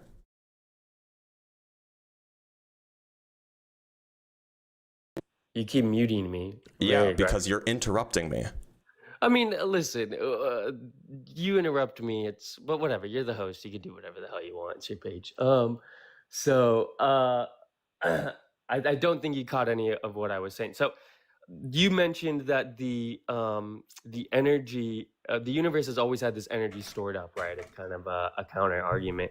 And I think that brings me back to the statement of it either has to be eternal or it has to be been created, right? And I think both answers, both being eternal or being created, point to having a creator, right? That's not a true dichotomy. It's not a true dichotomy. If it's eternal, then you could almost say that the universe itself is the creator, which I don't really agree with that. And that's a whole different rabbit hole. But if it was created, right, if the energy or matter had to be created, which goes against the laws of physics, so I think that atheists can't necessarily agree with that and also say, oh, but there wasn't. So it goes against the laws of physics. So I think that bringing in that there is a creator. I'm not saying the Jewish God, the Muslim God, the Christian God, I don't know what Buddhists believe in. You're equivocating. I'm sorry, you're equivocating. But my point is that it answers that there was a creator. And then I think you go further down. I'm sorry, you're rambling. Right? Okay. Land the plane so I can respond, please. But exactly. So until you can answer logically, and mostly your answer was I don't know, which I think is a fair answer because it's a question that the majority of the most highest intellects are trying to answer right now. How was the universe created? It's a hard one, but I do think that I think that theists have an answer for it. There's a creator, and I think that atheists don't have an answer for it, and I think that is the first point, and maybe the only one that I'll make on this call with you, because I won't even go into the Christian I'm gonna philosophy. answer Mike. I'm gonna respond now. So Okay. first of all, Well, you're interrupting me, but go ahead. yeah, you've spoken for like 80% of our conversation. Okay. Like, so you have Go to ahead, stop go talking ahead. eventually. Anyway, so look, you're equivocating on the word creator. On the one hand, if I said, yeah, the universe has a creator insofar as there was a cause for the universe's existence, then you'd say, aha, you're not an atheist.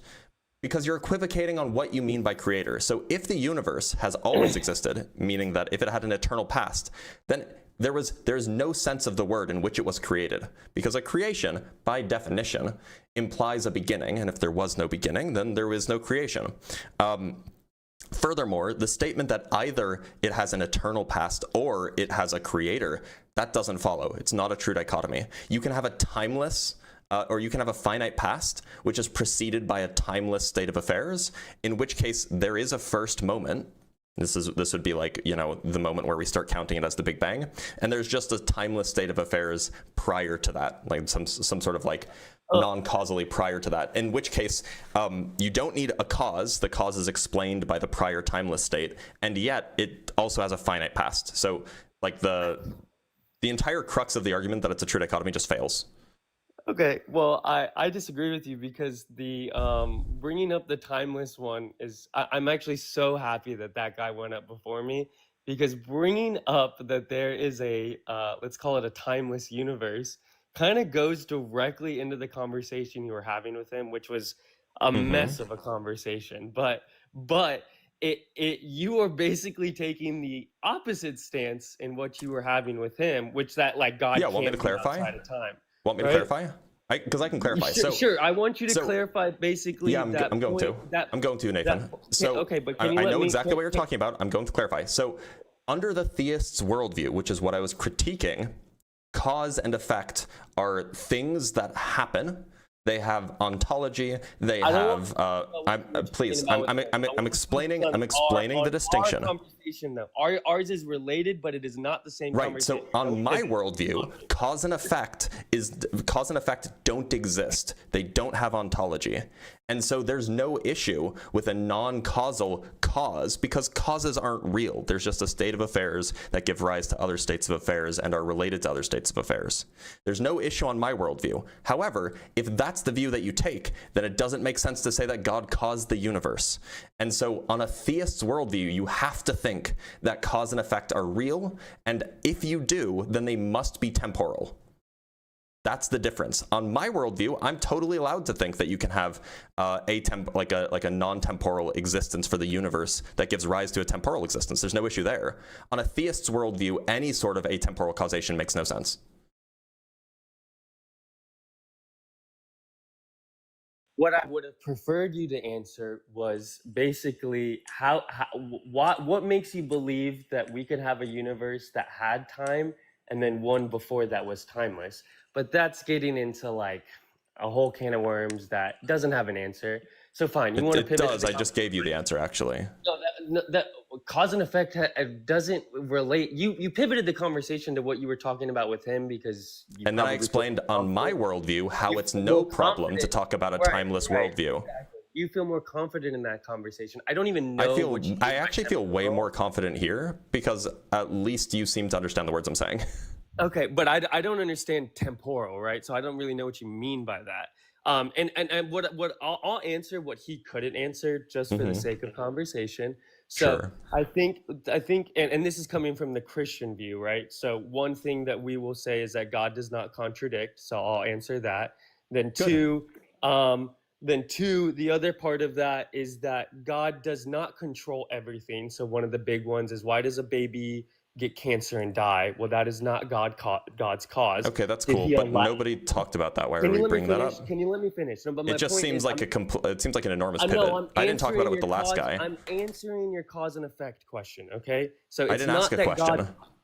Well, your statement, sorry. Yeah, I didn't. It's not that God causes everything, right? I never said that God causes everything. I don't believe that you believe that God causes everything either. I thought that you were alluding to that in the prior conversation. No, God causes the universe in the theist's worldview. Right. Okay. Causes the universe to exist, right? That's what it means to create it.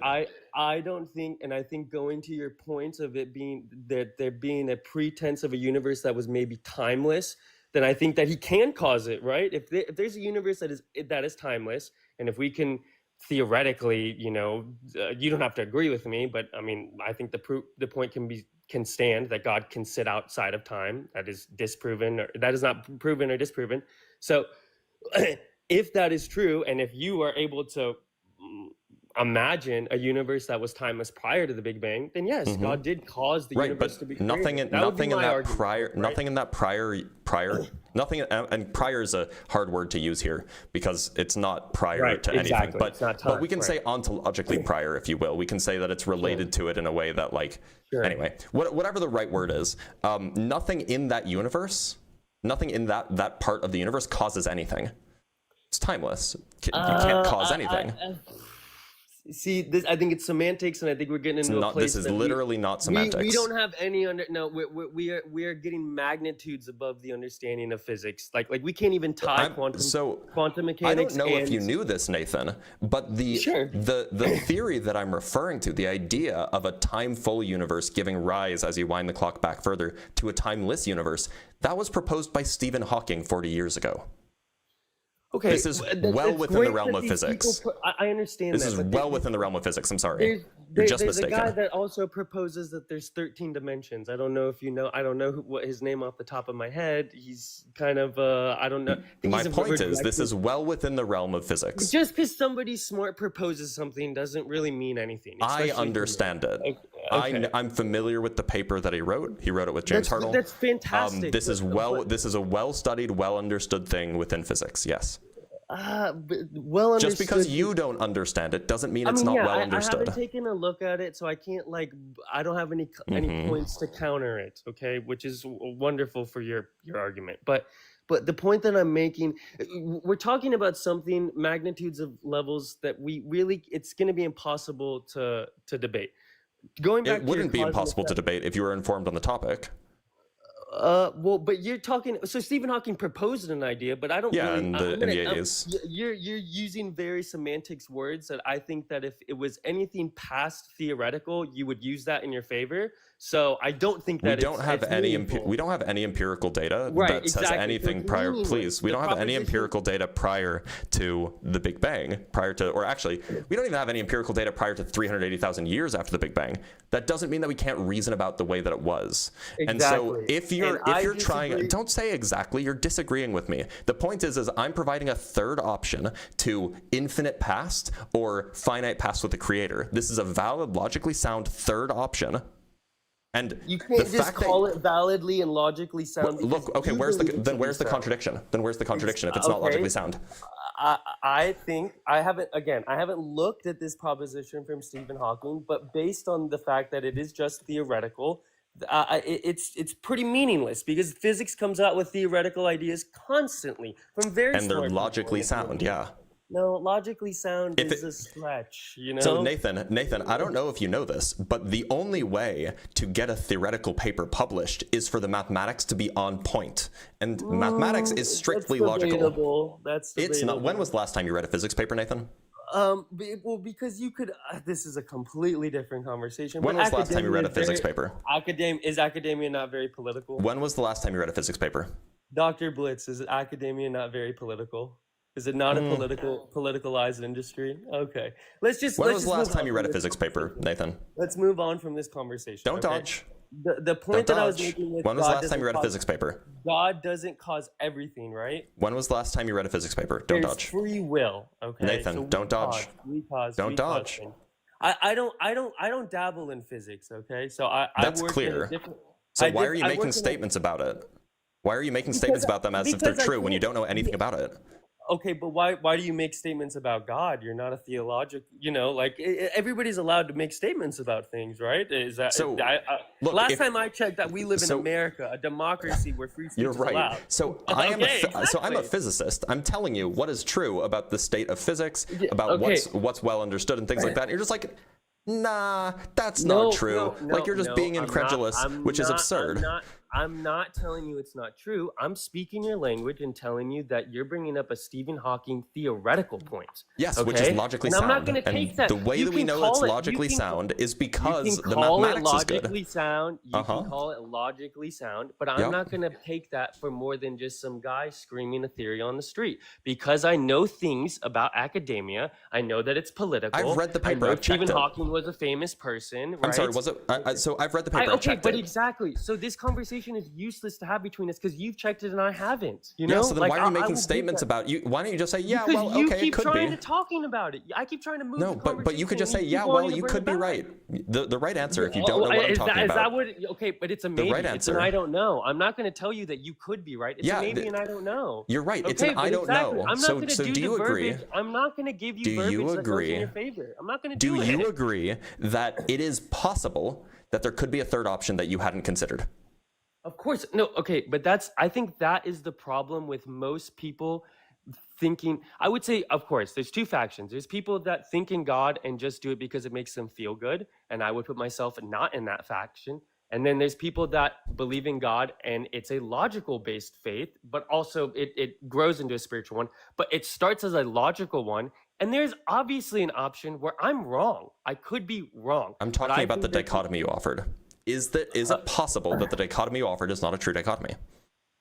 So I'm not a debater, so I don't really even know what that necessarily means. Okay, I can explain. A dichotomy is that there's only two ways something could be. If it's not A, then it must be B. Sure. So do you agree that the options that you proposed, it's either that the universe has always existed or that it has a creator, is not a true dichotomy?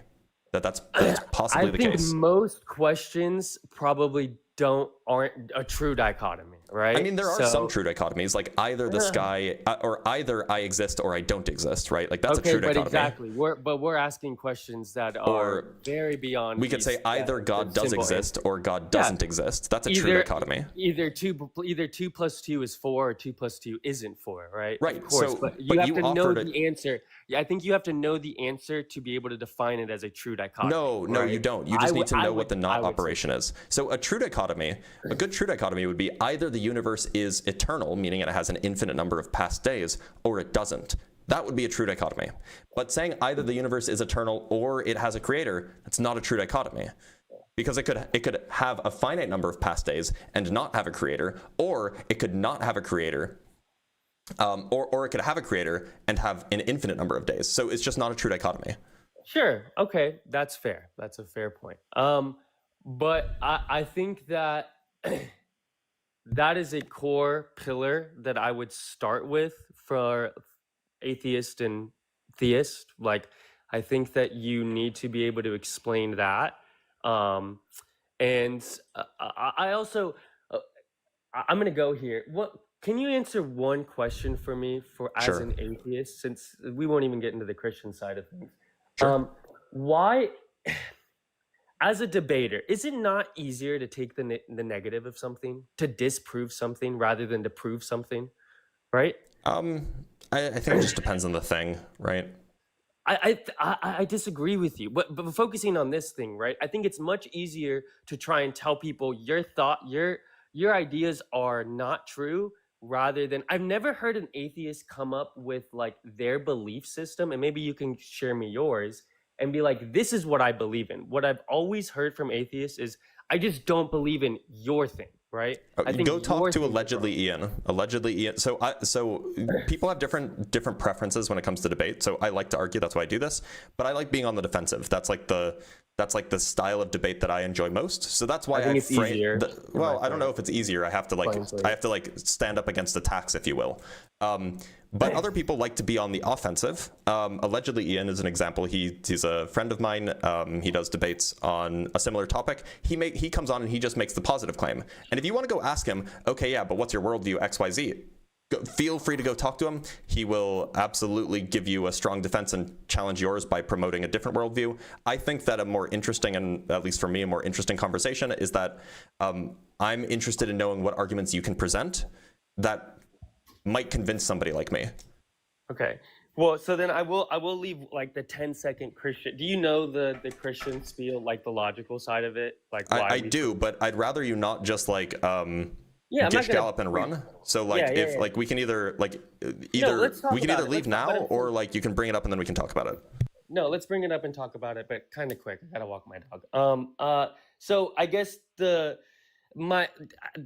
as you know, the simple is I believe that Jesus was resurrected from the dead, and so because of that, I think that is evidence as well as other things, but that's the core piece of evidence, right? That he outlasted death, to him being credible, right? A credible source. So then in short, then I have to believe the other things that he said, which were that he is God and the Son of God, right?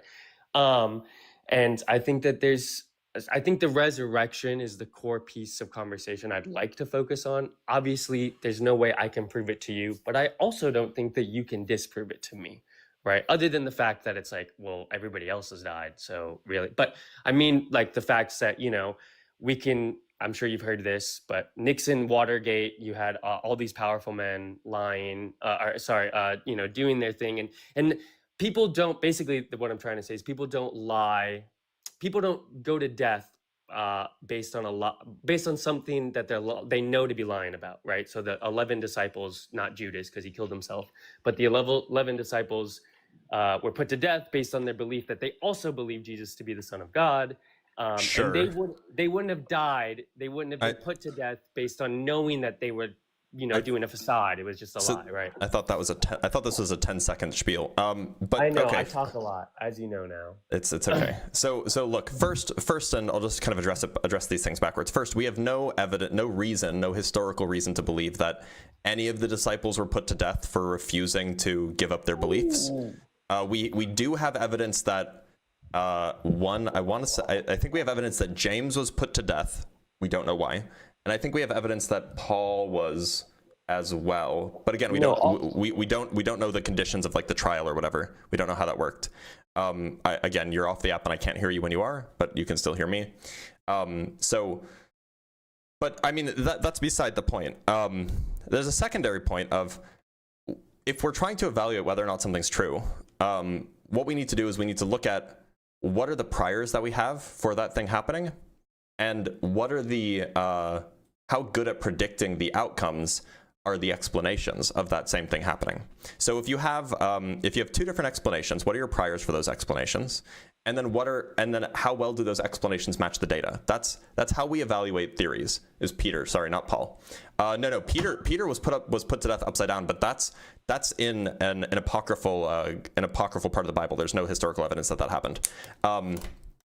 Anyway, so if we have two plausible explanations, or if we have two explanations and one is far more plausible a priori, and they both account for the data equally well, well, then you should just you should believe the thing that's more plausible a priori.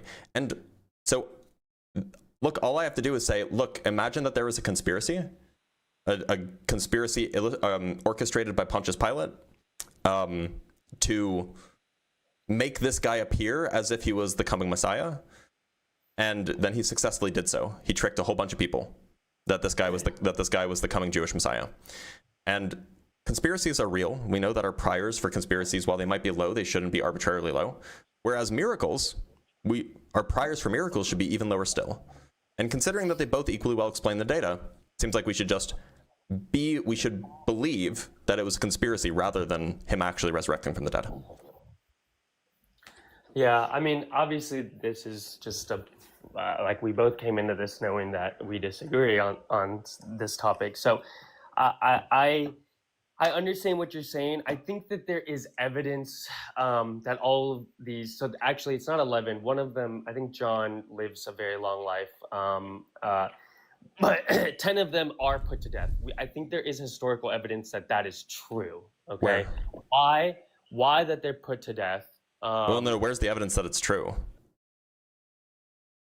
Because I've looked. People bring this up a lot, and I've looked. There's evidence for like maybe two. Maybe James and Paul. I think it's Paul. I can double check though. Within the Bible, are you using references from the Bible or outside of the Bible? Well, preferably we would have evidence outside of the Bible. right? Because otherwise it's kind of like the proof of the Bible is in the Bible, right? Like, is that? Yeah, so I think Paul is shown to be executed. He's shown to be beheaded by Emperor Nero. I don't know the references off the top. It's Paul. Yeah, so it's so we have James. James is mentioned by somebody. And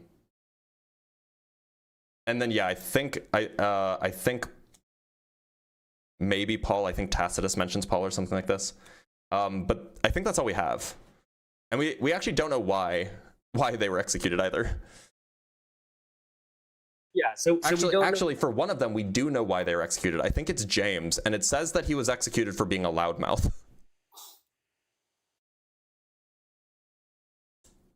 I'm not expert. Obviously, I know some of these points, but I'm probably not going to be able to debate with you better than somebody that really studies this for a living. But all I would say is I think that there is, I think your caption here is, I'm an atheist. Can you convince me to believe in your God? If you're truly, and I don't know, but I'm going to take it with the benefit of the doubt. If you are truly looking to answer this question, I would focus on the logical part, because you are you're somebody that, well, not everybody does. I think that everybody should, but some of these things are hard to figure out. I don't think that you can just look at or what am I trying to say? You'd mentioned something with conspiracies and then miracles. I don't necessarily know what you were meaning by that, but the only point that I would make, which I'm sure you've heard, is that whatever evidence you look for, and I'm going to come from the Christian worldview, that that the Christian theology is true, you use that same meter that you would measure against like Alexander the Great or whoever, any other historical event in history, and you use that to measure whether the facts of the Christian story, or what, as you will. Oh, no, you shouldn't. Yeah. No, I mean, like that's like a really bad standard. The Christian, the Christian historical account. My bad. No.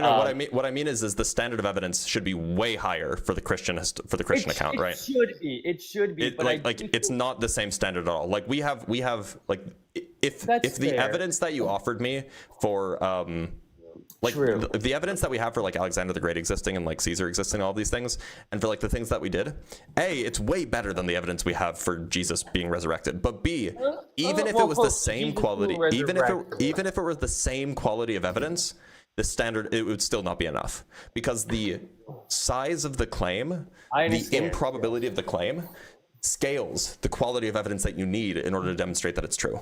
Okay, so let me give you a little bit more of a spiritual point of view. So I know you mentioned the programming in the programming conversation you were having. I think I got a little bit of insight into your questioning of, if there is a God, why does God do some of the things that he does? And one of them being, if there's a God, why would he not just make us believe in him? Why would he not just program us with that belief already in him? And don't you think that the Christian point of view is that you need to have faith, right? That's the whole basis of the kind of game, right? Have faith. The guy that I was talking to was not a Christian. Yeah, I didn't pick that up from him. So, but that's why I keep prefacing, right? That like but then the conversation is just not relevant then, right? I wouldn't say that to a Christian, or at least I wouldn't say it in that way.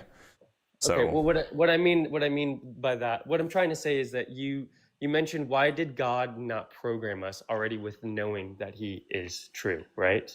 And so the Christian, so I'm kind of trying to get to the end goal here, where Christianity says you need to have faith, right? So obviously this is a big ask, but let's just assume for a second that the Christian worldview is true, okay? And that having faith is the end goal, so that we can have a relationship with God. Okay, so then God would have made the game in a way where we will never be able to prove him, in a sense where it is So he would make it in a way that we could logically prove him, not compared to your prior conversation where there's contradictions and it's all a bunch of hoopla, but he would teeter the line of evidence that is strong, but also taking it over to where it's undeniable. Tom Brady's the GOAT because he came back. I don't know if you watch football, because he came back 28-3 in the Super Bowl. He's got 7 Super Bowl rings. There's no debate. All the evidence points to him being the greatest. Land the plane. Okay, but so God, I think that if that is true, in my opinion, it's a small piece of evidence, and maybe very spiritual and faith-based, not very logical, I will admit that, but it is a piece of evidence that I use a little bit, because I'm like, okay, why does Dr. Blitz struggle with finding God? He's very intellectual. I think that, I would love for somebody like him to believe in God. Well, I think that's part of the game that God set up, and I think that it is the probability for it to be the line to be this thin and yet it still be walked, right? Because if you could so easily disprove it to me, I would believe it. It would be, I think Paul or Peter says, to be clear, it would be embarrassing Nathan, for me to believe in Jesus if it was wrong. Nathan, to be clear, the line is it's not a thin line or whatever adjective you use. Like it is quite obvious that this is like not a real thing. However, humans, like we have brain structures that are literally like arranged such that we we have brain structures such that we frequently have religious experiences.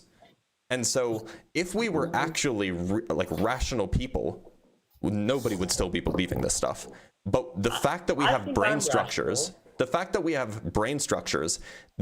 make us think that this not real stuff is real is why it stuck around so long. I mean, like, and just as a second point, by the way, if God was not real, the fact that there is no actual evidence for it is exactly what you would expect, right? So to say that, oh well, the fact that there isn't any evidence, and so you have people like Blitz who can't be convinced, like that would mean that that's evidence for, like, no, it can't be evidence if it's also consistent with atheism, right? You're putting words in my mouth. I don't think that there is no evidence, and I think that if there was no evidence, it'd be very easy to disprove it. And I find myself to be a logical person. I am not looking. As I get further into my religious beliefs, of course, the spiritual side grows, but it all started from a logical point of view. I want to know what is right. If Buddhism is right, I want to be able to. What was the evidence then?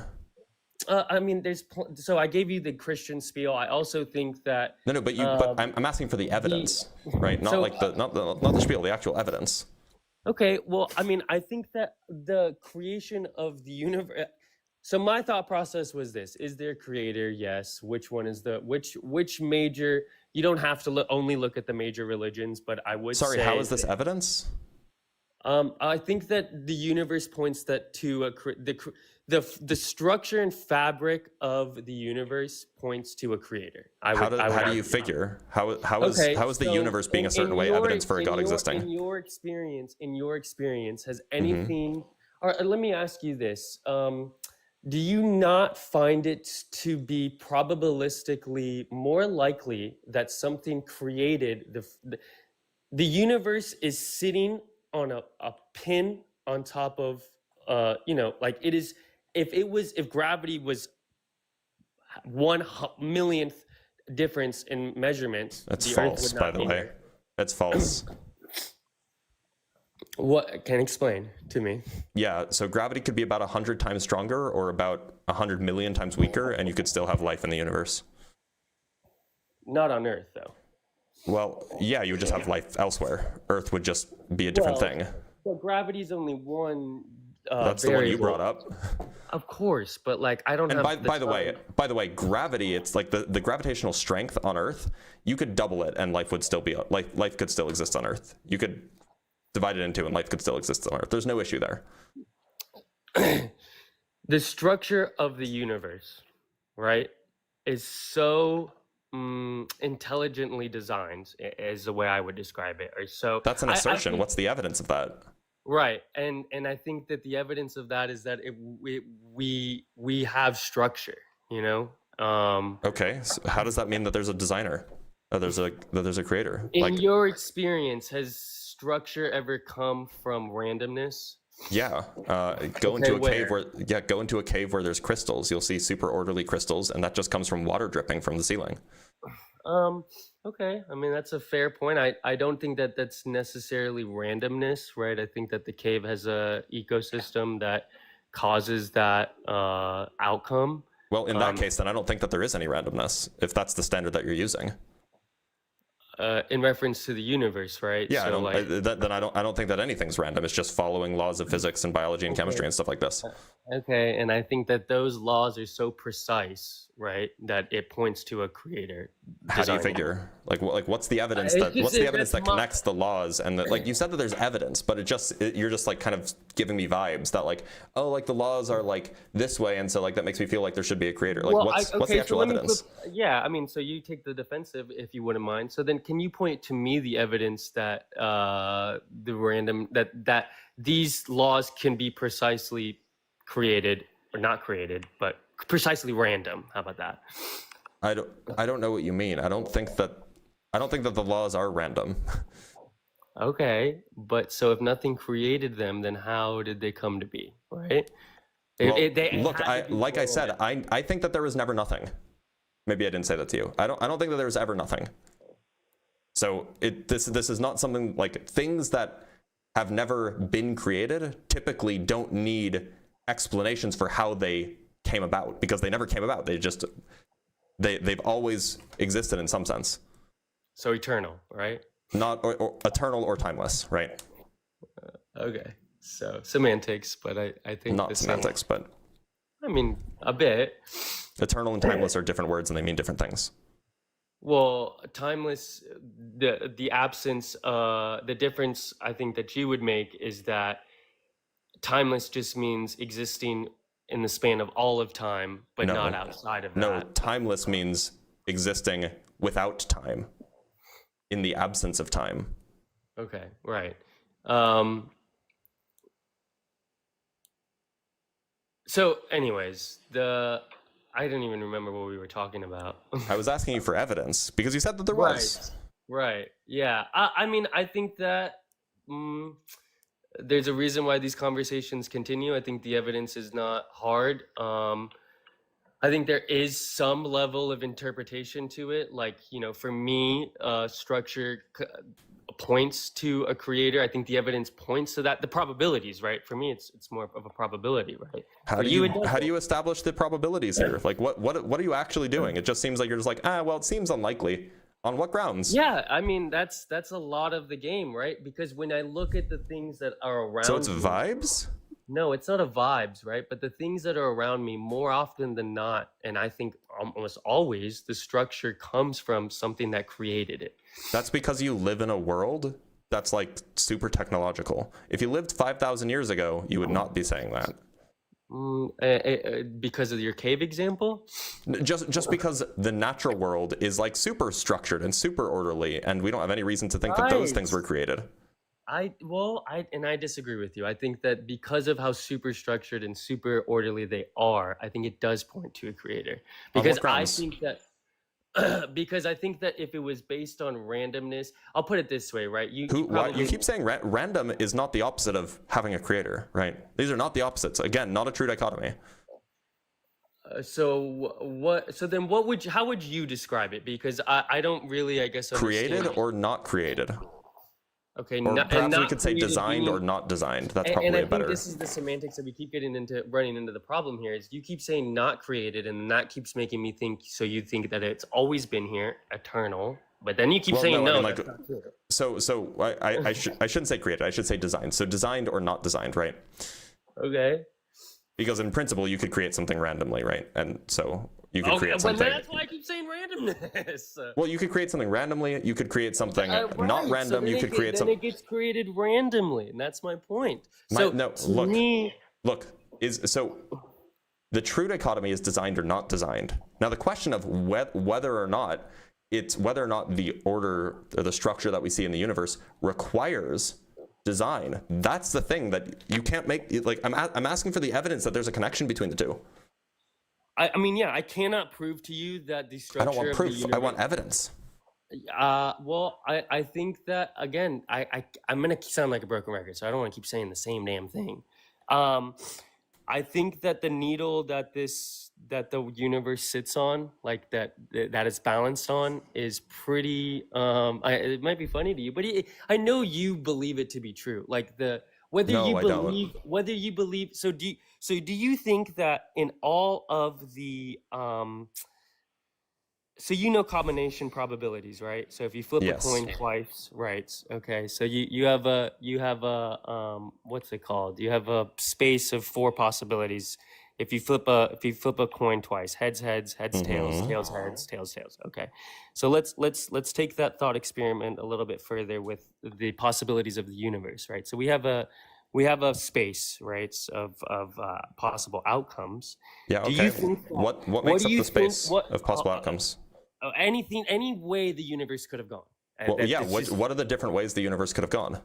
Well, I'm going to leave your imagination to that, but starting from the Big Bang would be my preference, right? Because I think that's we can have a common ground there. Okay, so starting from there, all possible branches of the universe, possible outcomes, right?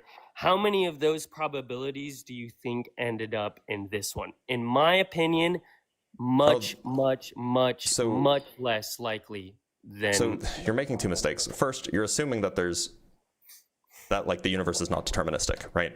Which is a mistake that you should make, that you're making. But secondly, you're making a survivorship bias, a survivorship bias fallacy, which basically you're saying, what are the odds that it ended up exactly like this? Well, perhaps the odds are quite low, but it could have just ended up a different way with different intelligent things, and they would be asking the exact same question. Why did they'd be like, oh, why? What are the odds that from the Big Bang we got our planet Glorp Glorp and the Phlebians evolved into 6-legged tentacle monsters? What are the odds of that? Right. And I think you're doing exactly what you are accusing me of doing, which is providing no evidence. I'm not providing evidence. I'm critiquing your argument. Your right. argument is making fallacious assumptions, and it's making fallacious. Like logical errors too. I said defense. I mean, there could be survivorship bias. I don't. No, it's explicitly a survivorship bias issue that you just made. It would be explicit. It would be explicit in the case that you could prove to me, which you can't. That's not survivorship bias. I'm sorry. That's it's a name for another thing. It's similar to anthropic reasoning. Is how it can be resolved anyway. I mean, essentially, you're asking is similar. So essentially, you're asking, what are the odds that we ended up on a planet like ours where we could survive? And given a sufficiently large universe, the odds are 100%. No, I disagree with you not because of the large size of the universe, because you're also negating the variables of all of the laws of physics that require the universe to stay together. But you already gave us the Big Bang. Why are we talking about the laws of physics? Those already were in place. And we're kind of moving the goalposts now. Right. But maybe that's my mistake to give you the Big Bang. I mean, I wouldn't have necessarily assumed, but you're probably right, that they need to be in place at that point in time. So prior to that, does that change the conversation? I don't know. My point is that to be on the defense of the argument, you don't have to provide evidence. You can just say that. Look, you didn't have to give evidence. You said that there was, and then you failed to do so. You failed to give evidence. Well, but that's the way that I would think about it, right?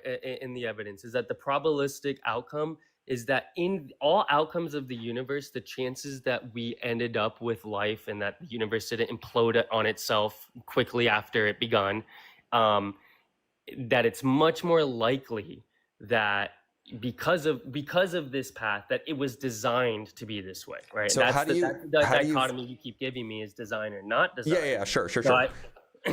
My question is, how do you know what the probability is? I don't know. Or what's the evidence that the probability is small?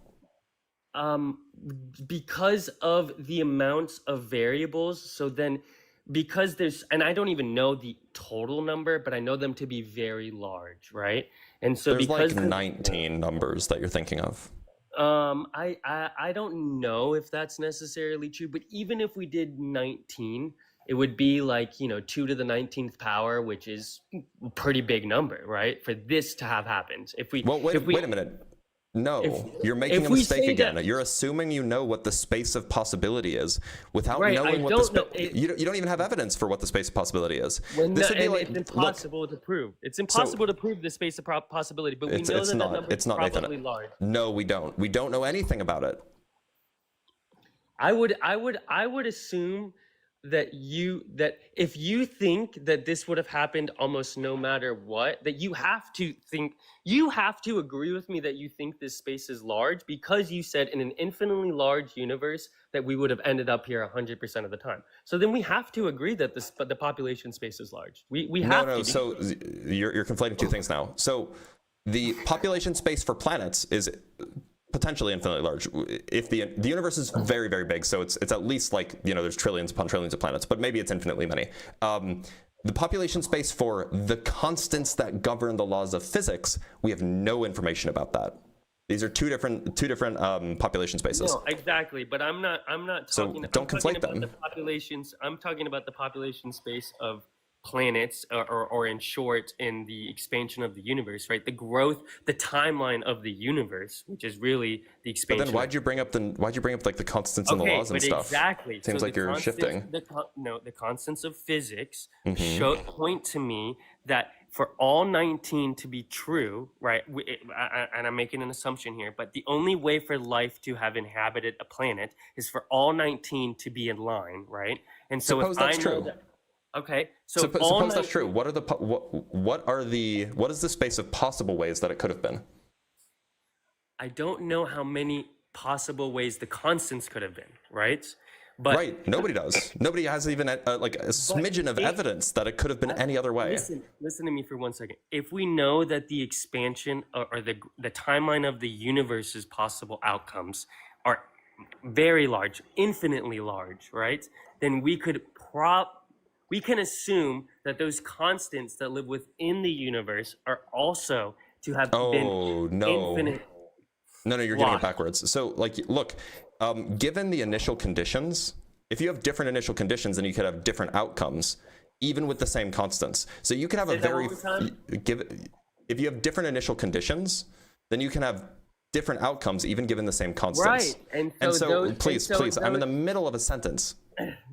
So look, the point is you could have a very, very small range of possible constants, or maybe even no range at all. Maybe that's the only way it could be. And you could still have trillions of different planets, given that they had different conditions under which they formed. Right. So the space which the constants live, whether it's a range, whether it's infinite, whether it's constant, they are a part of the space of possible universal outcomes, right? Yeah, because we don't know how big that space is.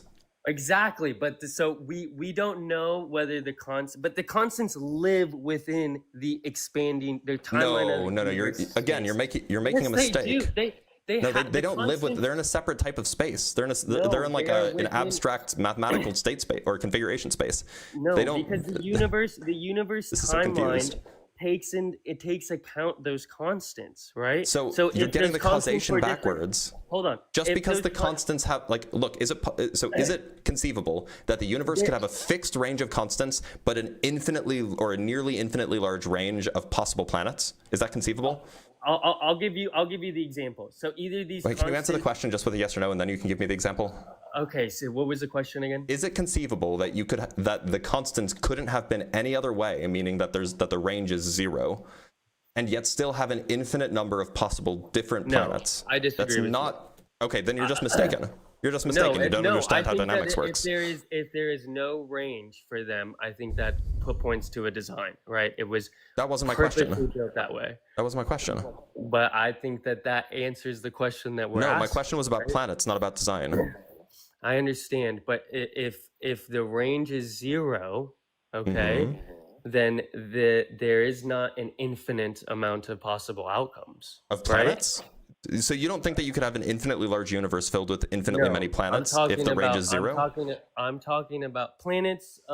Yes, but that was my question. So you could have a fixed range, a very, very small range of possible outcomes, while still having an infinite range of planets, for example. Yes, of course. So the relationship between the number of possible ways the planets could be and the number of possible ways the constants could be are not tied together. Okay, but you have to understand something, that there is a universe which is created on these constants being, let's just call them all zero, right? That universe is probably void of nothing. It's probably just prior to the Big Bang, just empty. But that's one possible outcome in the space that we're talking about. We don't know if that's a possible outcome. That's the point. I'm saying that there's like 3 tiers of outcomes, and I'm calling one of those a tier, right? Why do you think that's possible? Why do you think that that's a possible outcome that it could have been? Okay, so you don't think that there was a possible outcome that the universe just never got started? Like no, that I don't think that that's possible. Okay, I would argue that points to creator, but why do you think that? I think that I think that the concept of nothingness is not something that can coherently exist. And so you must have had something. Let's not go nothingness. Let's go with just life then. Okay, there's a possible that the other 2 tiers was one with life and one without life. So yeah, I'm not convinced that there could have been a way the constants could be that wouldn't have allowed. Right, I'm not convinced that it's possible. And I think that you are just going based on vibes on that. No, I'm going based off of evidence, or rather the lack thereof. What evidence points to that? The point is, there is no evidence that the universe could have been any other way, and there is evidence that the universe is this way, which means that the only evidence we have is that universes can be this way. We don't have any evidence that universes can be any other way. I mean, the defensive side is so good. I'm gonna have to learn that from you from this combo. Okay.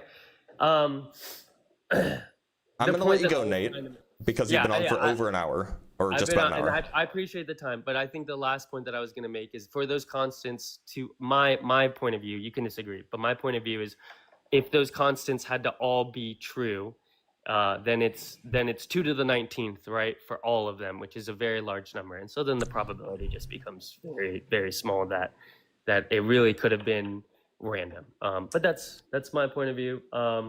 Appreciate the time. Okay, thanks for being here, Nathan. It seems like he ignored the bit that we were just talking about, that we don't have evidence that they could have been any other way. So like the state space isn't necessarily 2 to the 19th, it could be 1 to the 19th. But anyway, that's neither here nor there.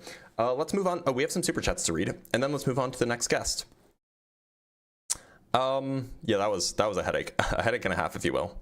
He came in really hot. So Game Master Flash with the $5 says, with the $5 says, wake me up when this guy gets near a point. Sorry. From Skylar with the 7 Canuck bucks. Hi Blitz, watch this most days. I just finished my PhD program in quantum information. Congrats! Super proud of you, Skylar. That's a huge deal, and you should be proud of yourself. From Colin Stalker with the 5 British pounds. Phew, you're getting all the full-on brainwash people today. Coming in hard and rude. Not a single one has a convincing point. Love you, Blitz. Well, I appreciate that, Colin. Sorry, I missed another one. From Game Master Flash again with the $5.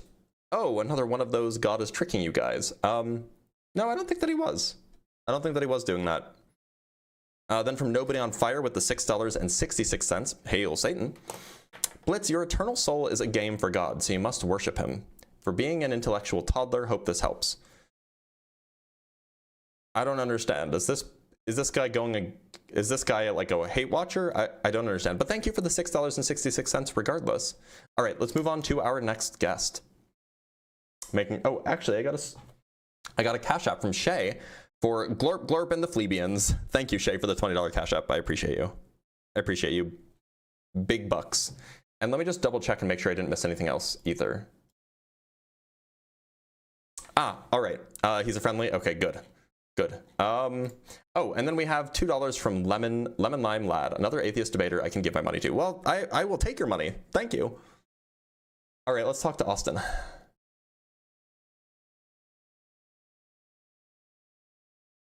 You can hear me? I can hear you, Austin. How's it going? Doing good. How about you? I'm doing well. My blood pressure's probably a little bit high, but I'm okay. Well, hopefully we can put it down a little bit. Okay, so my argument would be, I'm just to be Christian, clear, you believe in God, right? Okay, yeah, great. Christian, Jesus, yes. So when it comes to like how the Bible came together. So over different years, and are you accepting that a lot of the Old Testament was written before Jesus and it wasn't written after Jesus, so the Yeah, story yeah, wasn't like.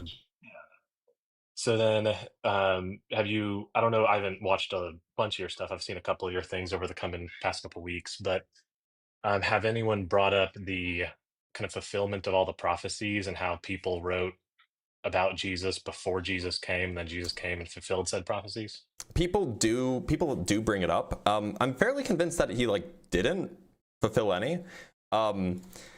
Because I have a good friend who's much more well read on the Bible than I am, who makes that claim, and I'm want to believe him. But if you want to bring up some like prophecies, I guess you could if you wanted to. But like, suppose for a moment that he did fulfill, I don't know, 50 prophecies. Would that be enough to convince you, or should that be enough to convince me that God is real? Not in itself. It's just kind of like something to look into further in the sense of, is there a creator? Is there not a creator? Is God or Jesus the right one, or is another religion the right one? It all has to come down to some logical reasoning, and so it's just one of those points. I'm like, okay, it's worth looking into at least. Well, so no, that's not proof per se in itself. So the way I see it, like, I know that the Hebrew Bible was written, between 2,800 years ago and like 2,100 years ago or so. It was written over the course of a few hundred years, 700 years, something like this. And then the New Testament, the rest of the Christian Bible, was written, over the next like 300 years, 200 years-ish, depending on who you ask. Starting around the time that Jesus lived, maybe 10 or 15 years after, to maybe 100 years after. And so it just seems to me that, like, look, if it's the case that there are descriptions of Jesus fulfilling a certain prophecy, then, like, why wouldn't I just expect that, like, yeah, the people writing this were familiar with the prophecies, and so they would write him if their goal was to, influence people to join the group, and then their goal would be to write him as if he were fulfilling the prophecies, right? Touche. I think if you really go into study now, there's 300 something prophecies. I mean, I can probably Google it right now. It's like 362 or something. And I've looked into it a while ago, which was part of my journey to believing in God and Jesus. Is just kind of, it made logical sense and statistical probabilities. And there's even some mathematicians that have done statistical probabilities of someone coming in and fulfilling all those prophecies in that way, because some things were out of his control, like where he'd be born, etc. The question is, did he actually fulfill any, right? Or was it just written so that it would appear as if he was? Yes, and you're saying you could write it as if, because we know what the prophecies were, so you just write it as if we're fulfilling what already existed in a previous written text a couple hundred years ago. So I mean, like, I understand. Like, if I were to go find all of like the times where like Star Trek: The Next Generation fulfilled prophecies from the original series, it would probably be on the order of hundreds. Right? Because like the writers for the Next Generation grew up watching that show, so like of course there were going to be callbacks and references and prophecies fulfilled and like predictions made true. Like, of course. I don't know. It just seems like this is exactly what you expect for authors who were, I think it's a little writing this. But I see your point, and I don't have a really clear way to explain how it's different than that. But so then to go into kind of miracles in life, I think the only two other things I want to say that hasn't already been kind of discussed and before, and maybe a little bit understanding your point of view, because I was listening to the whole past two people. I'm sorry. Yeah, it was interesting, but I don't think I understand your position on where life came from.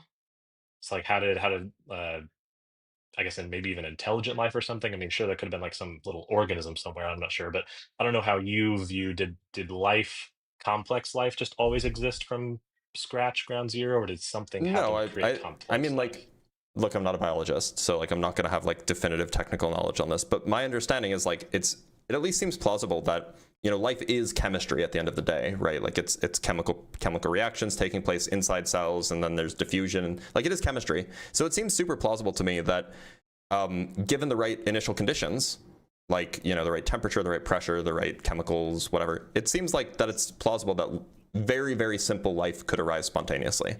And once you have life, then, you know, you can have natural selection, evolution, et cetera, taking over, and then you can wind up with a whole bunch of stuff. Okay. And so I think maybe the next 2 points will kind of unfortunately bring us somewhat full circle. It might be a fairly quick one. Because I am trying to be logical, but at the same time, understand viewpoints. I'm open-minded to understanding viewpoints. I'm open-minded to being wrong. I appreciate that. But at the same time, I haven't found a convincing enough argument for atheism or agnosticism or anything. And it just seems to make more sense as there's a creator. And I think you understand kind of how that can come to a logical conclusion of some kind. Maybe you disagree, but I think you hopefully understand. Look, And so when it comes to, oh yeah, what were you saying? Yeah, so I mean, like, I think that humans have a lot of cognitive biases, right? Like, there are a lot of things that like are kind of inbuilt into our psychology, like for kind of obvious reasons, right? If you were like on the savannah, like in, you know, early proto-humans or whatever, and you heard a rustling in the bushes, if you thought, it's probably nothing, and then just went about your day, then you might get eaten by a tiger. On the other hand, if it was nothing, but you thought it was a tiger, then you're none the worse for wear. And so, like, humans have evolved to have a whole bunch of different cognitive biases about, like, the way that we interpret the world around us. And so I can 100% understand why it might seem, like, more plausible. It might just, like, something about it might just, like, feel like it's more likely to be true. About, I should have said a lion, not a tiger, I'm sorry. About, like, saying, oh, well, you know, it would make more sense if this was explained by a divine being or whatever. But I think that that's more about, like, the way human psychology is, and rather than, like, the way it actually is. Rather than the way the probabilities actually are. Yeah, we might get close to that. So then with like evolution, let's say chemistry, life, it all kind of came about, and evolution, you would think, and maybe this is where you can help me understand more of I don't know if it's your viewpoint or just another viewpoint, but why is the fossil record not so much better to kind of prove evolution, where we'd see all these little micro transitions and macro transitions, and we'd see kind of an evolution of millions and millions of years of living things just kind of evolving? How come it's so hard to prove evolution? It's still like a scientific theory versus a law. So why is the fossil record not better? So I mean, there's kind of a few things to address there. First, the fossil record is like it's enormous. Like, we have so many fossils. That said, the fossilization as a process is rare, and it doesn't happen in every environment. And so even though we have, you know, I'm pulling a number out of my ass, but at least millions of fossils of different organisms across different times, even though we have those, that's likely less than 1% of all of the organisms that have ever existed. In fact, like, we know it's less than 1% because, you know, trillions of organisms have existed. So most of the animals that have ever died never fossilize. So they're going, like, expecting that there will occasionally be gaps, or that we won't have fossils in abundance of a particular organism is entirely expected. Like, again, fossilization requires the right conditions to happen. But more than that, it seems like you have like a view about what a theory is, and theories don't get promoted to laws. It's not a thing that's ever happened in the history of science. Theories are just a collection of explanations that hold up well against the data. And so as far as evolution is concerned, it's not like a guess. It's not like something that we don't have like stand-up evidence for. Like, we have overwhelming evidence for it. It's just, we call it a theory because a theory is a collection of explanations that have good evidence for them. I mean, like, if you want to look no further, you could look at like endogenous retroviruses. Have you heard about these? No. So endogenous retroviruses are like they're like the smoking gun for paternity tests. Do you know how like paternity tests work? Like, you test the DNA of like the son or the daughter, and you test the DNA of the father, and if they match, then like you're good. So yeah, importantly, if they match, then that means that the man is related to the child, right? So endogenous retroviruses are like a surefire way of checking whether two things are related. So I don't have to go into the details, but essentially there are snippets of DNA that get embedded into a single organism by a virus. It's called a retrovirus. So imagine that, like, you catch a virus, and it, by whatever the odds are, it infects the cells in your testicles. I'm assuming you have them, but I shouldn't. But it infects the cells in your testicles, Sure. right? And then, as a result, the sperm that it produces have a little snippet of that viral DNA that gets passed on to your children. And then their children pass on that snippet of DNA to their children, and their children pass on that DNA to their children, and so on. So anybody that has that exact snippet of DNA, you could know with 100% certainty is related to you, right? You don't have to, like, compare the entire DNA sequence. You just have to know, like, if they have that exact snippet, we know exactly where it came from. It came from that one time that virus infected you and only you. And so you can imagine that if evolution were true, then you could have, you could have some, like, proto-humanoid thing that's like the ancestor of both humans and chimpanzees. And if one of those caught one of these viruses, infected its testes, and it is the ancestor of all humans and all chimpanzees, then you would expect to find a snippet of that virus in every single human alive, and a snippet of that virus in every single chimpanzee alive. And you'd be able to know that they both came from the same ancestor. And when we go and we do DNA analyses, we don't just find one snippet. We find thousands of identical snippets between chimpanzees and humans, meaning that there were thousands of times in the ancestral past where one organism got a virus in their ovaries or in their testes or whatever, and then that got passed down, and then the next descendant also caught a different virus, and then that got passed down, and all of those snippets of DNA got passed down to all of their descendants. And I just, like, if we trust paternity tests, then we better be trusting that evolution is real according to these viruses that we find in our DNA. I'll have to look into that further. I just don't haven't heard that one before. So I'll have to look You into should. that. It's like, when evolution was first proposed in, like, the 1800s or whatever, like, they didn't know anything about DNA, right? They didn't know how DNA worked. And so, like, without the DNA argument, it seems very weak. And the DNA argument's a relatively, I mean, I'll have to kind of dive into it, but it's better. But it seems like in the past, I mean, evolution seems just hokey. Well, I mean, like, maybe right when Darwin proposed it, maybe you would have thought it's hokey, but, like, then we found, all of the anatomical and fossilized evidence.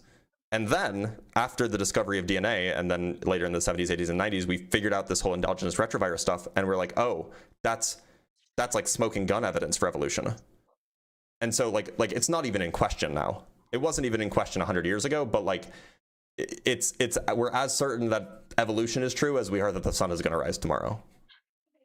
I'll look into that. I'm not quite where you are yet, but I haven't dove into that side of evolution's theory. I mean, yet, go read into it. Just whatever you do, I'm going to give just some advice. Don't read into it on, like, answers in Genesis.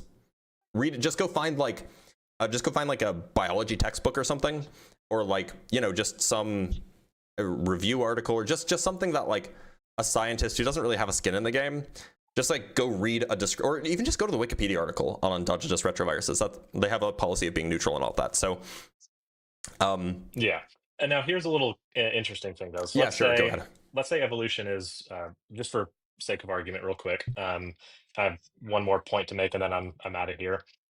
Let's say evolution is correct. Let's say it is correct. I don't think it necessarily disproves God, though. I think God it absolutely doesn't. No, you're 100% right. There are a lot of people who believe in God who also think that evolution is true. In fact, the majority of people who think evolution is true believe in God, right? Okay, yeah. And so at least we're there. Either way, it's kind of doesn't really solve the God question, but it's at least a component per se. But so then the last one, past the prophecies aspect, which I think would be worth looking into the complexity of that, because I think that's where a lot of people finally do. And I think I might be wrong, but I think it was C.S. Lewis or someone tried to disprove Christianity and then became a Christian trying to disprove it. And I think the prophecies were part of that.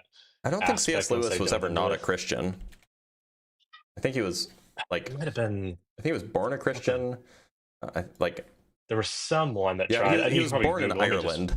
He was born in Ireland. He was absolutely a Christian, right? Who tried to disprove? I'm just going to Google it real quick. Yeah, sure. No, you're fine. You're fine.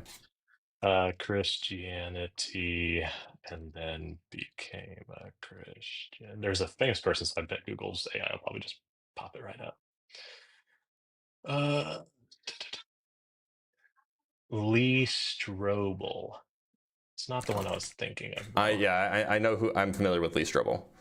Yeah, it's not the one I was thinking of. There's someone else, but okay, I can't find it easily right now, so You're we'll just. fine. But basically, I think that's a good one. But the other one is miracles. So now miracles, obviously in the Bible, sure, you can't use the Bible as proof for itself. That doesn't really work. So then there is something out there, and I'm not Catholic, but the Catholic Church has this whole process of tracking some miracles. I think there's like 70 confirmed miracles that they tracked, where they have medical examiners and everything come in saying, hey, is this under the realm of reality? Is this under our physical laws of nature? Can this be explained by any normal sense? Have you ever had anyone talk about that, or have you ever looked that up?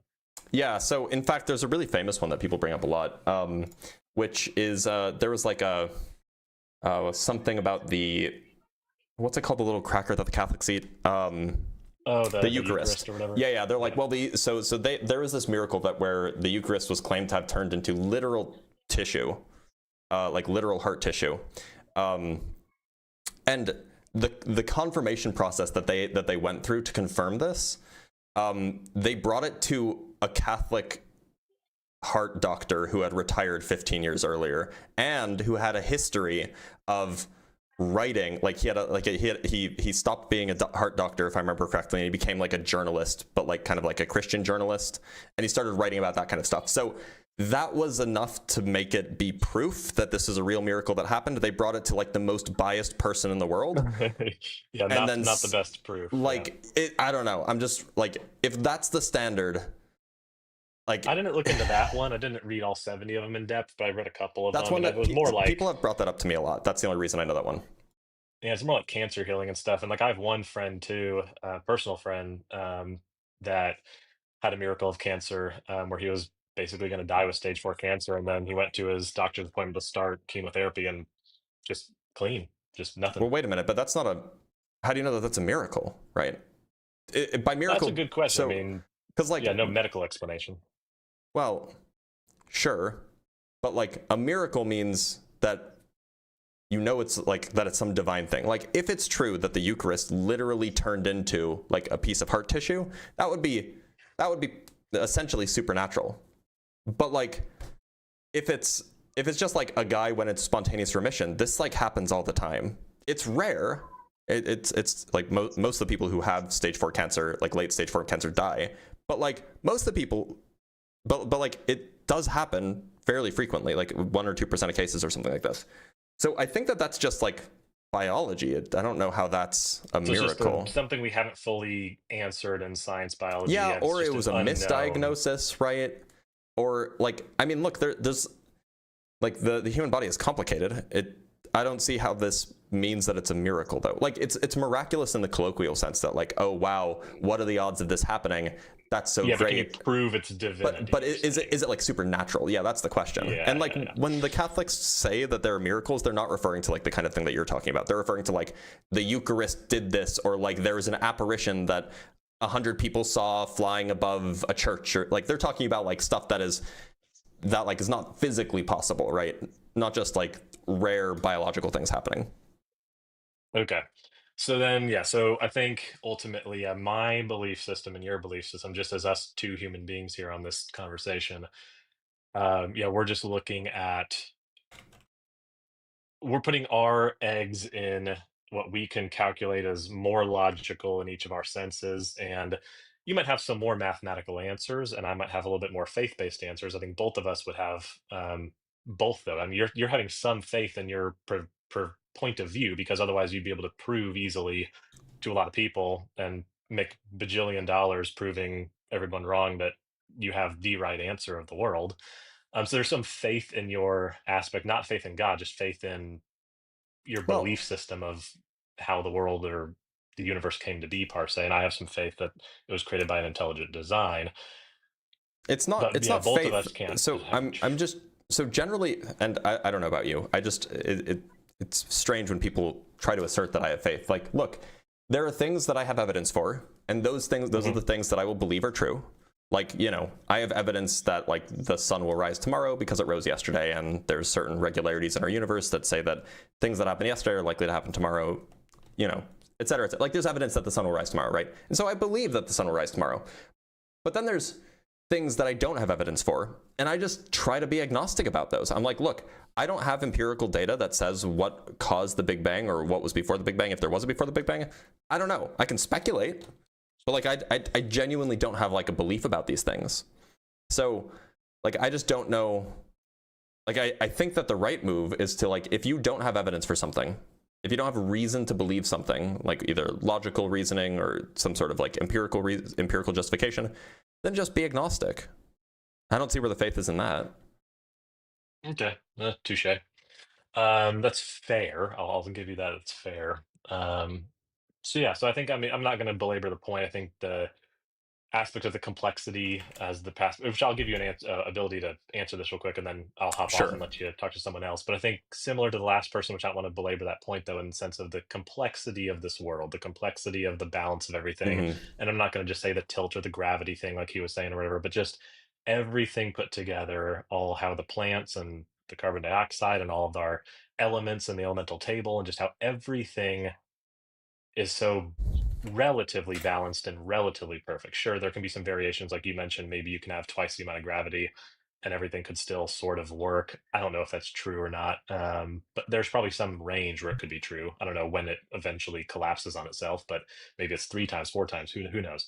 But I think still the complexity of the world seems quite clearly, and I guess that's our biggest disagreement, that there's an intelligent creator design versus kind of a naturalistic evolution of things. And that's where I'm just, unless you can kind of really tell me why it makes so much sense for the complexity of DNA, the complexity for plants and elemental tables, and the complexity of the earth and the balance of water, and how everything just comes together, it doesn't seem to make sense that that could have happened just by random, not chance, but um, and random is maybe not the right word, but just, I think you know what I'm trying to get at. I don't see it logically just happening. I don't know what the Look, word so is. if we don't understand how something happened, because look, I, again, not a biologist, not a chemist. I don't know how like life originated. I'm sure if I talk to a biologist or chemist, they could probably give me some answers, but I don't know. So it just seems like the better answer is to be like, yeah, I don't know, rather than saying, well, I don't know, therefore it must be a god that did it. That's yeah, and I guess we're both kind of respecting each other's beliefs there, where you go, I don't know, there's not a god, and I go, I don't know, and I think there is a god. And then I like the morals, I like the teachings, I like it makes sense. I think the whole way that the Bible lays out life and everything just makes sense to me, so I choose to live that way. And then I guess at the end of the day, which I really don't like to end on this point, but I guess it does kind of match with what we're talking about, which is, if I don't have an answer, I'm looking to, whether you say our brain chemistry is wired to believe in the supernatural or something, I'm leaning towards there's a creator, you're leaning towards there's not a creator for things that we don't have answers for. But then at the end of the day, it's like, okay, well, if I'm wrong, whoopsie, okay, I go to the same place you do, which is, who knows what Not necessarily. What if you're wrong about atheismo? What do you mean? Atheismo is a possible god that only sends atheists to heaven and sends everybody else to hell. Oh, okay. Nice. Well, I mean, sure, but I just don't see that being nearly as realistic as either of our two arguments. I don't see any. Well, I see it as being equally realistic as your argument. I don't think atheism is real. I definitely don't think atheismo is real. But like, it seems like they're both equally. It seems like I could just make atheismo, and literally all I would have to do is change a few words in the Bible, and it would support my view rather than yours. I don't know about that. I mean, the Bible's a pretty accurate historical. Would you at least say it's an accurate historical document? Maybe maybe the faith aspect and the God aspect is fiction. You can call it fiction, but is it at least historically accurate? You might call it historical fiction. Insofar as, like, you know, it talks about real places that existed, and it talks about like some real people that existed. It gets some things wrong, but I'm not a Bible scholar, so I'm not about to make those big claims, and you have to go anyway. So Yeah, well, so I think it's the atheismo or whatever. It's I think less likely than our two arguments, but sure, you can try to say it's as equal as right. mine. But what if you're wrong about it? The hell of atheismo is so much worse than the hell of than the Christian hell. Then I guess people would have to start really understanding and logicking and putting information together to see if that's what they should actually believe in or not. No, but you shouldn't believe in it. That's the point. Otherwise, you risk going to atheismo hell. I see what you're doing, but I think you're missing the point essentially, which is I don't see the point in atheism, because like why care so much about not having a god or creator if look, it doesn't really do anything for you at the end? If we lived in Star Trek times, did you ever watch Star Trek? Yes. Okay. Cool. Star Trek's my favorite. If we lived in the year 2365, or whatever year the Next Generation takes place, when all of the Earth's problems are solved, nobody lives in poverty, there's no war, there's no conflict, everybody just sits down and goes to therapy, and then they play Dom Jot together or whatever. If that was the world we lived in, I probably wouldn't be having these conversations, or at least, you know, they wouldn't seem nearly as urgent. However, we don't live in that world. Instead, we live in a world where there is still religious violence. Religion is still impacting the way that policies are made in governments across the world. And so it seems like if the goal is to stop people from making bad decisions based on unjustified beliefs, then this seems like the right thing to do. It seems like actually not only being an atheist, but promoting atheism seems like it's reasonable. Okay, so your value proposition for promoting atheism is atheism would have a better moral standard than or all religions, I guess. I would say in the world we live in, the people that I would trust to take care of me and look after me are secular humanists, not Christians, not Muslims, not Hindus. And that's a whole different can of worms. But yeah, we won't go into that. But yeah, I appreciate your time. Hopefully I dropped your blood pressure a little bit. You did. Thank you for being here, Austin. Have a good one. Have a good one. All right, let us read some super chats. And then let's we only have one super chat from Aaron Smith with the $2. This is what it says when no message is sent. So just thanks for the $2, Aaron. I appreciate you. All right, let us move on to our next guest. Just making sure that I don't have any special guests that I want to bring up. All right, let us talk to Chopper.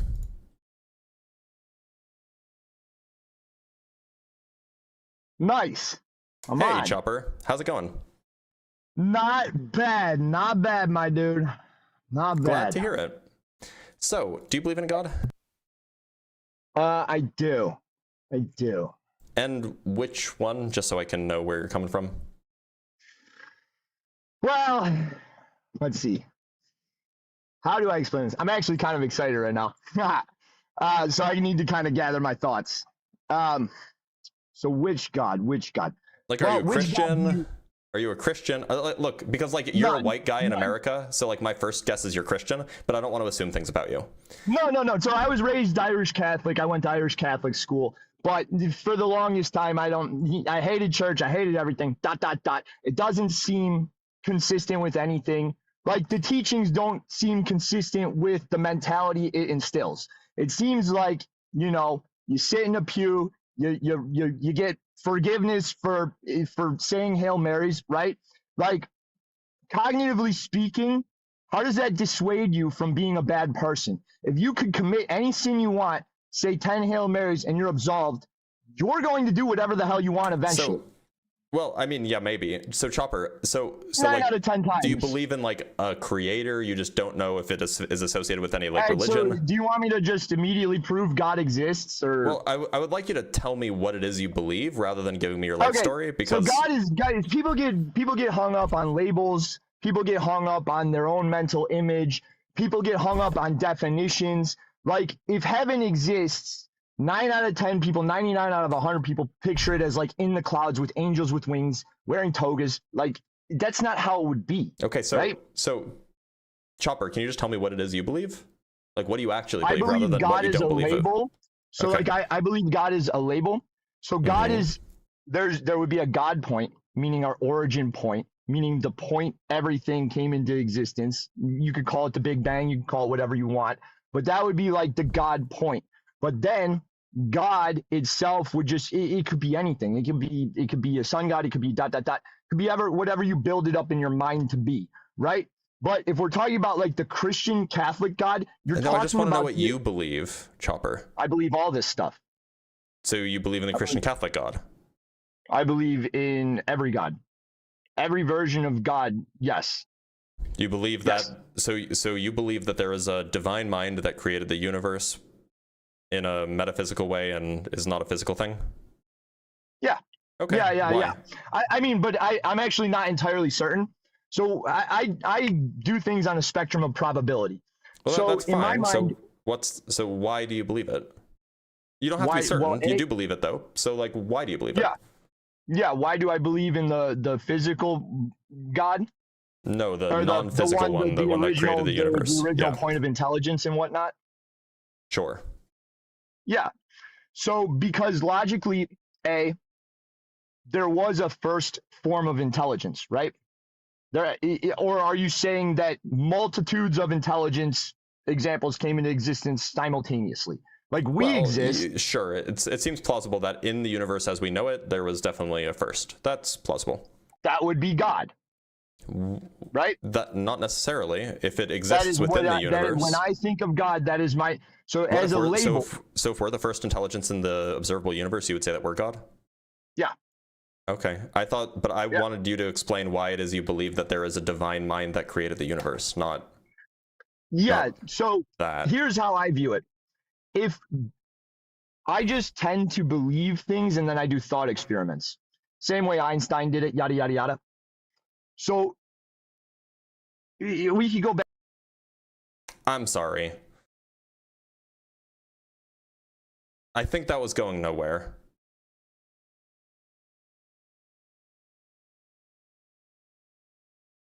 We have $5 from ABM. Gotta love atheism for fighting against these religious and political agendas. Look, that's the goal, right? And then from Aaron Smith was, hey, how do I talk to you? So there is a link, but I think the link hasn't been working lately, and I need to get that resolved. But you can join on TikTok. And so TikTok's probably the easiest way to do it. Let's talk to user 87320486674.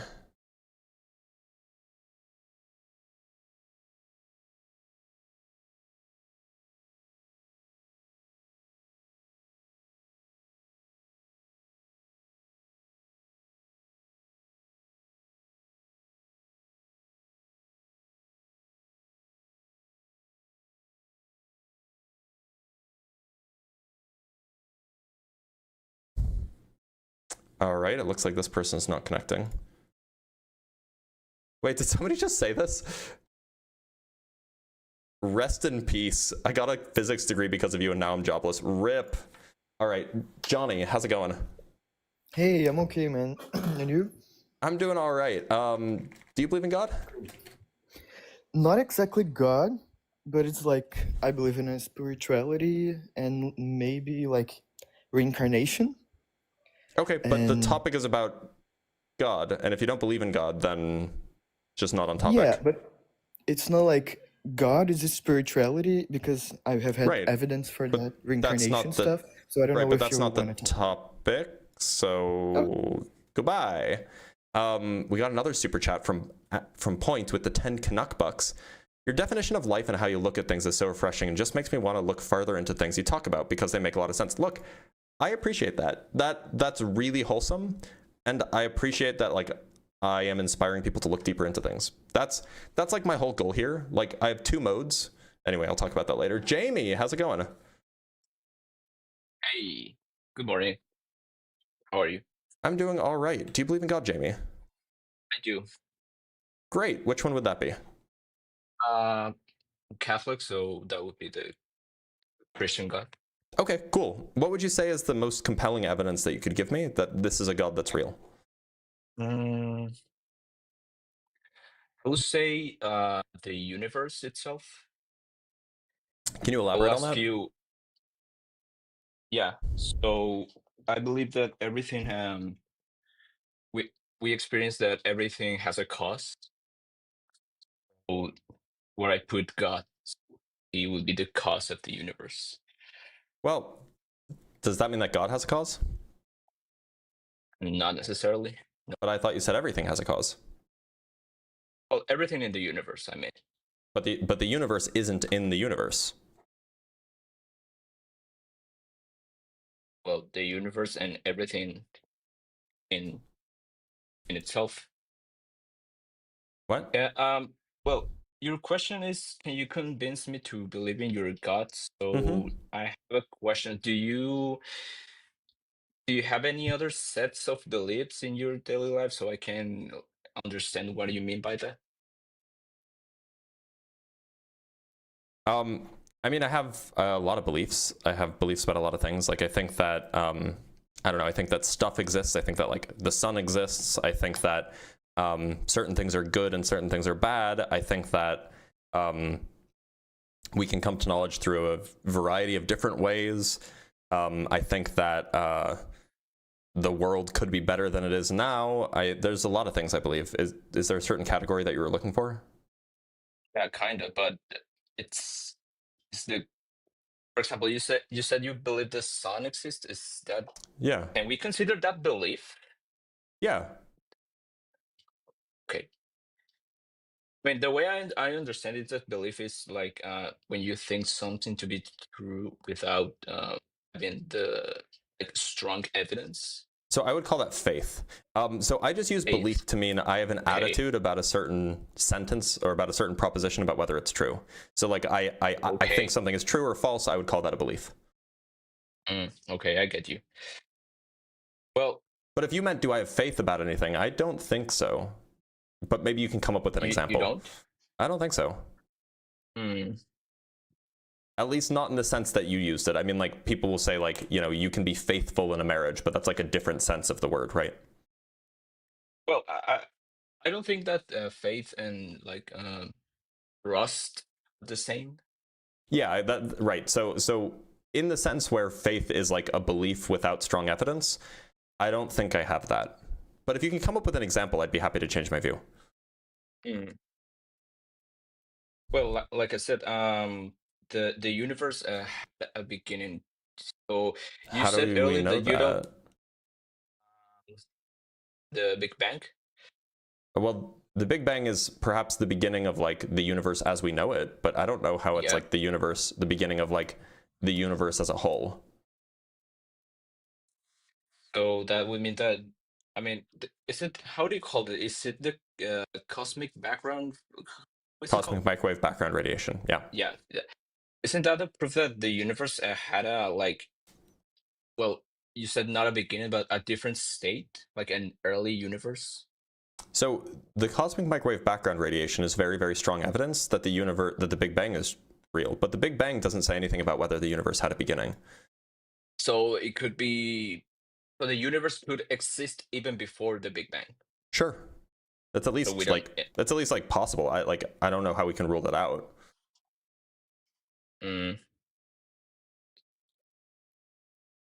So that, I mean, that's an origin. Well, no, it's not an origin, but that means that it never had the same state.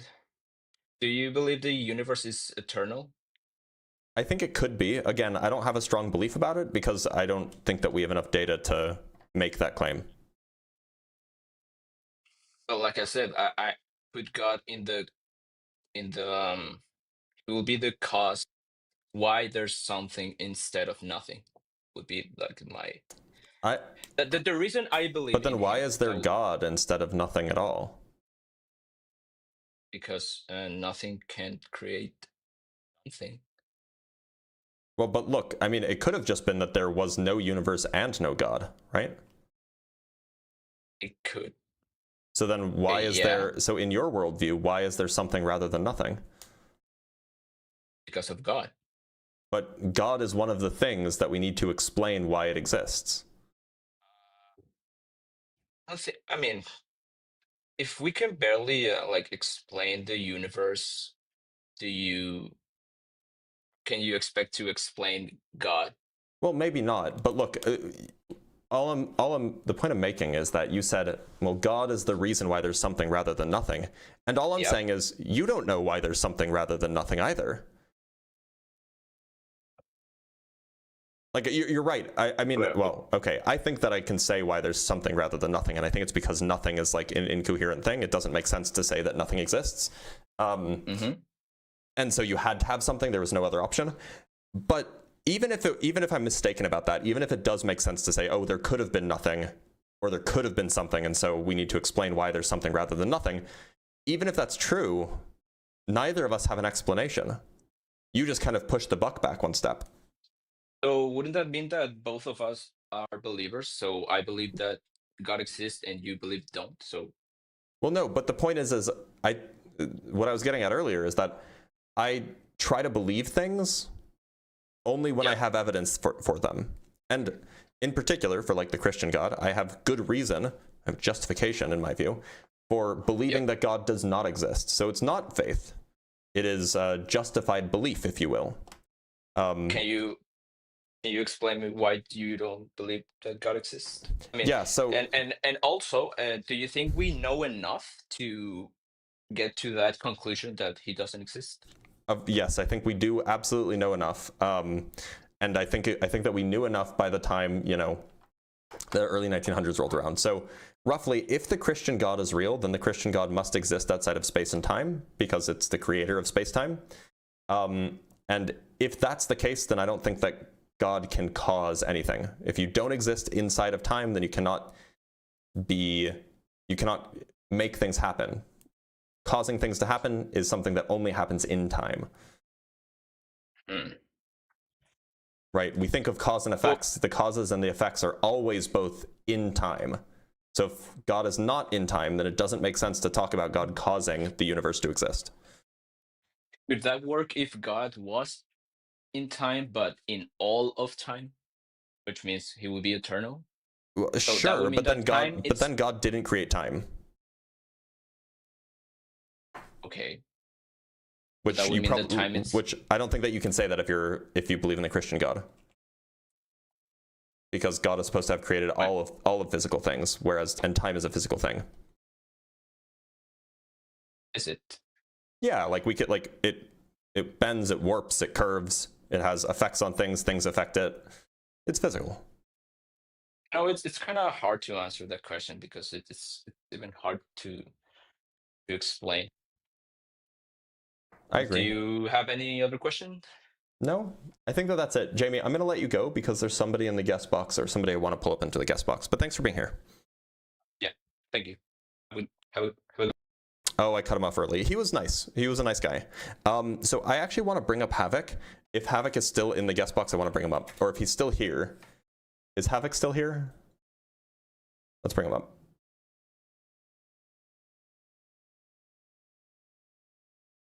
Come on, Havoc. I know you want to come up.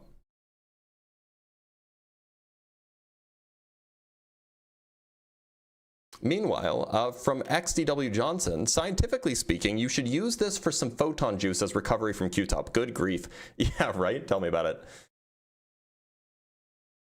Tell me about it. Oh, did I get a missed call? Okay, I don't know who that's from. It looks like Havoc doesn't want to come up, which is really a bummer because Havoc is being very, very loud in the comments. Which is a shame. All right, so I have like 10 minutes left, and I'm kind of getting a headache. So if Havoc doesn't want to come up, then we might just have to end it there.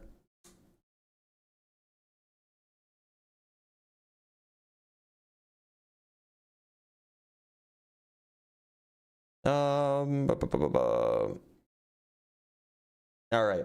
I think that we're going to end it there then, because I don't have a whole lot of time. And, you know, like I would stay up longer for Havoc if he wanted to come up, but, you know, it seems like Havoc doesn't want to come up because he's a coward, I guess. Is he a coward? If you're watching this, by the way, on YouTube at some later date, make sure to join the Discord so long as you're 18 plus. There's a link in the description down there. All right, y'all. It looks like Havoc is being a coward, so we will end it there. Thank you guys so much for being here, for watching. You guys are great. And make sure to go subscribe to the second channel on YouTube. It's called Dr. Blitz Debunks. That's where all of the live streaming clips will be. That's where all of the horizontal streaming is. So you should definitely go there. Make sure to subscribe. You should definitely join the Discord if you're 18 years or older, because then you can ask me questions there, and you can talk to me, and you can talk to other people, like-minded people. And then the YouTubers and the TikTokers can talk at the same time to each other. We got one more super chat. We have two more super chats. From Jao Barros, which I don't know what kind of currency that is, but it's 10 of it. Hey, to participate in this discussion, what kind of God is allowed? Would a universe energy with spiritual entities and reincarnation qualify? If not, why? Yeah, so it's a good question. Generally, I mean God in some sort of minimally Western sense, because that's the world we live in, right? Like if your view of God is just not what most people who speak English mean, then it's just like we're going to be talking past each other. I also think that I also think the distinction between like atheism and the kind of like the existence of like a universal energy, I think that distinction is very, very blurry. Whereas the distinction between atheism and someone who believes that there exists a God in the Western sense is very much an actual distinction, right? And so there's something to talk about. And from Sam and my family with the $5, and say, quote, the truth is from your Lord. Then whoever so wills, let him believe, and whoever so wills, let him disbelieve. You are welcome in Muslim word. Well, thank you, I guess, for the $5. Anyway, y'all, we're going to end it there. Thank you guys so much for being here, and I'll see you guys tomorrow for Ask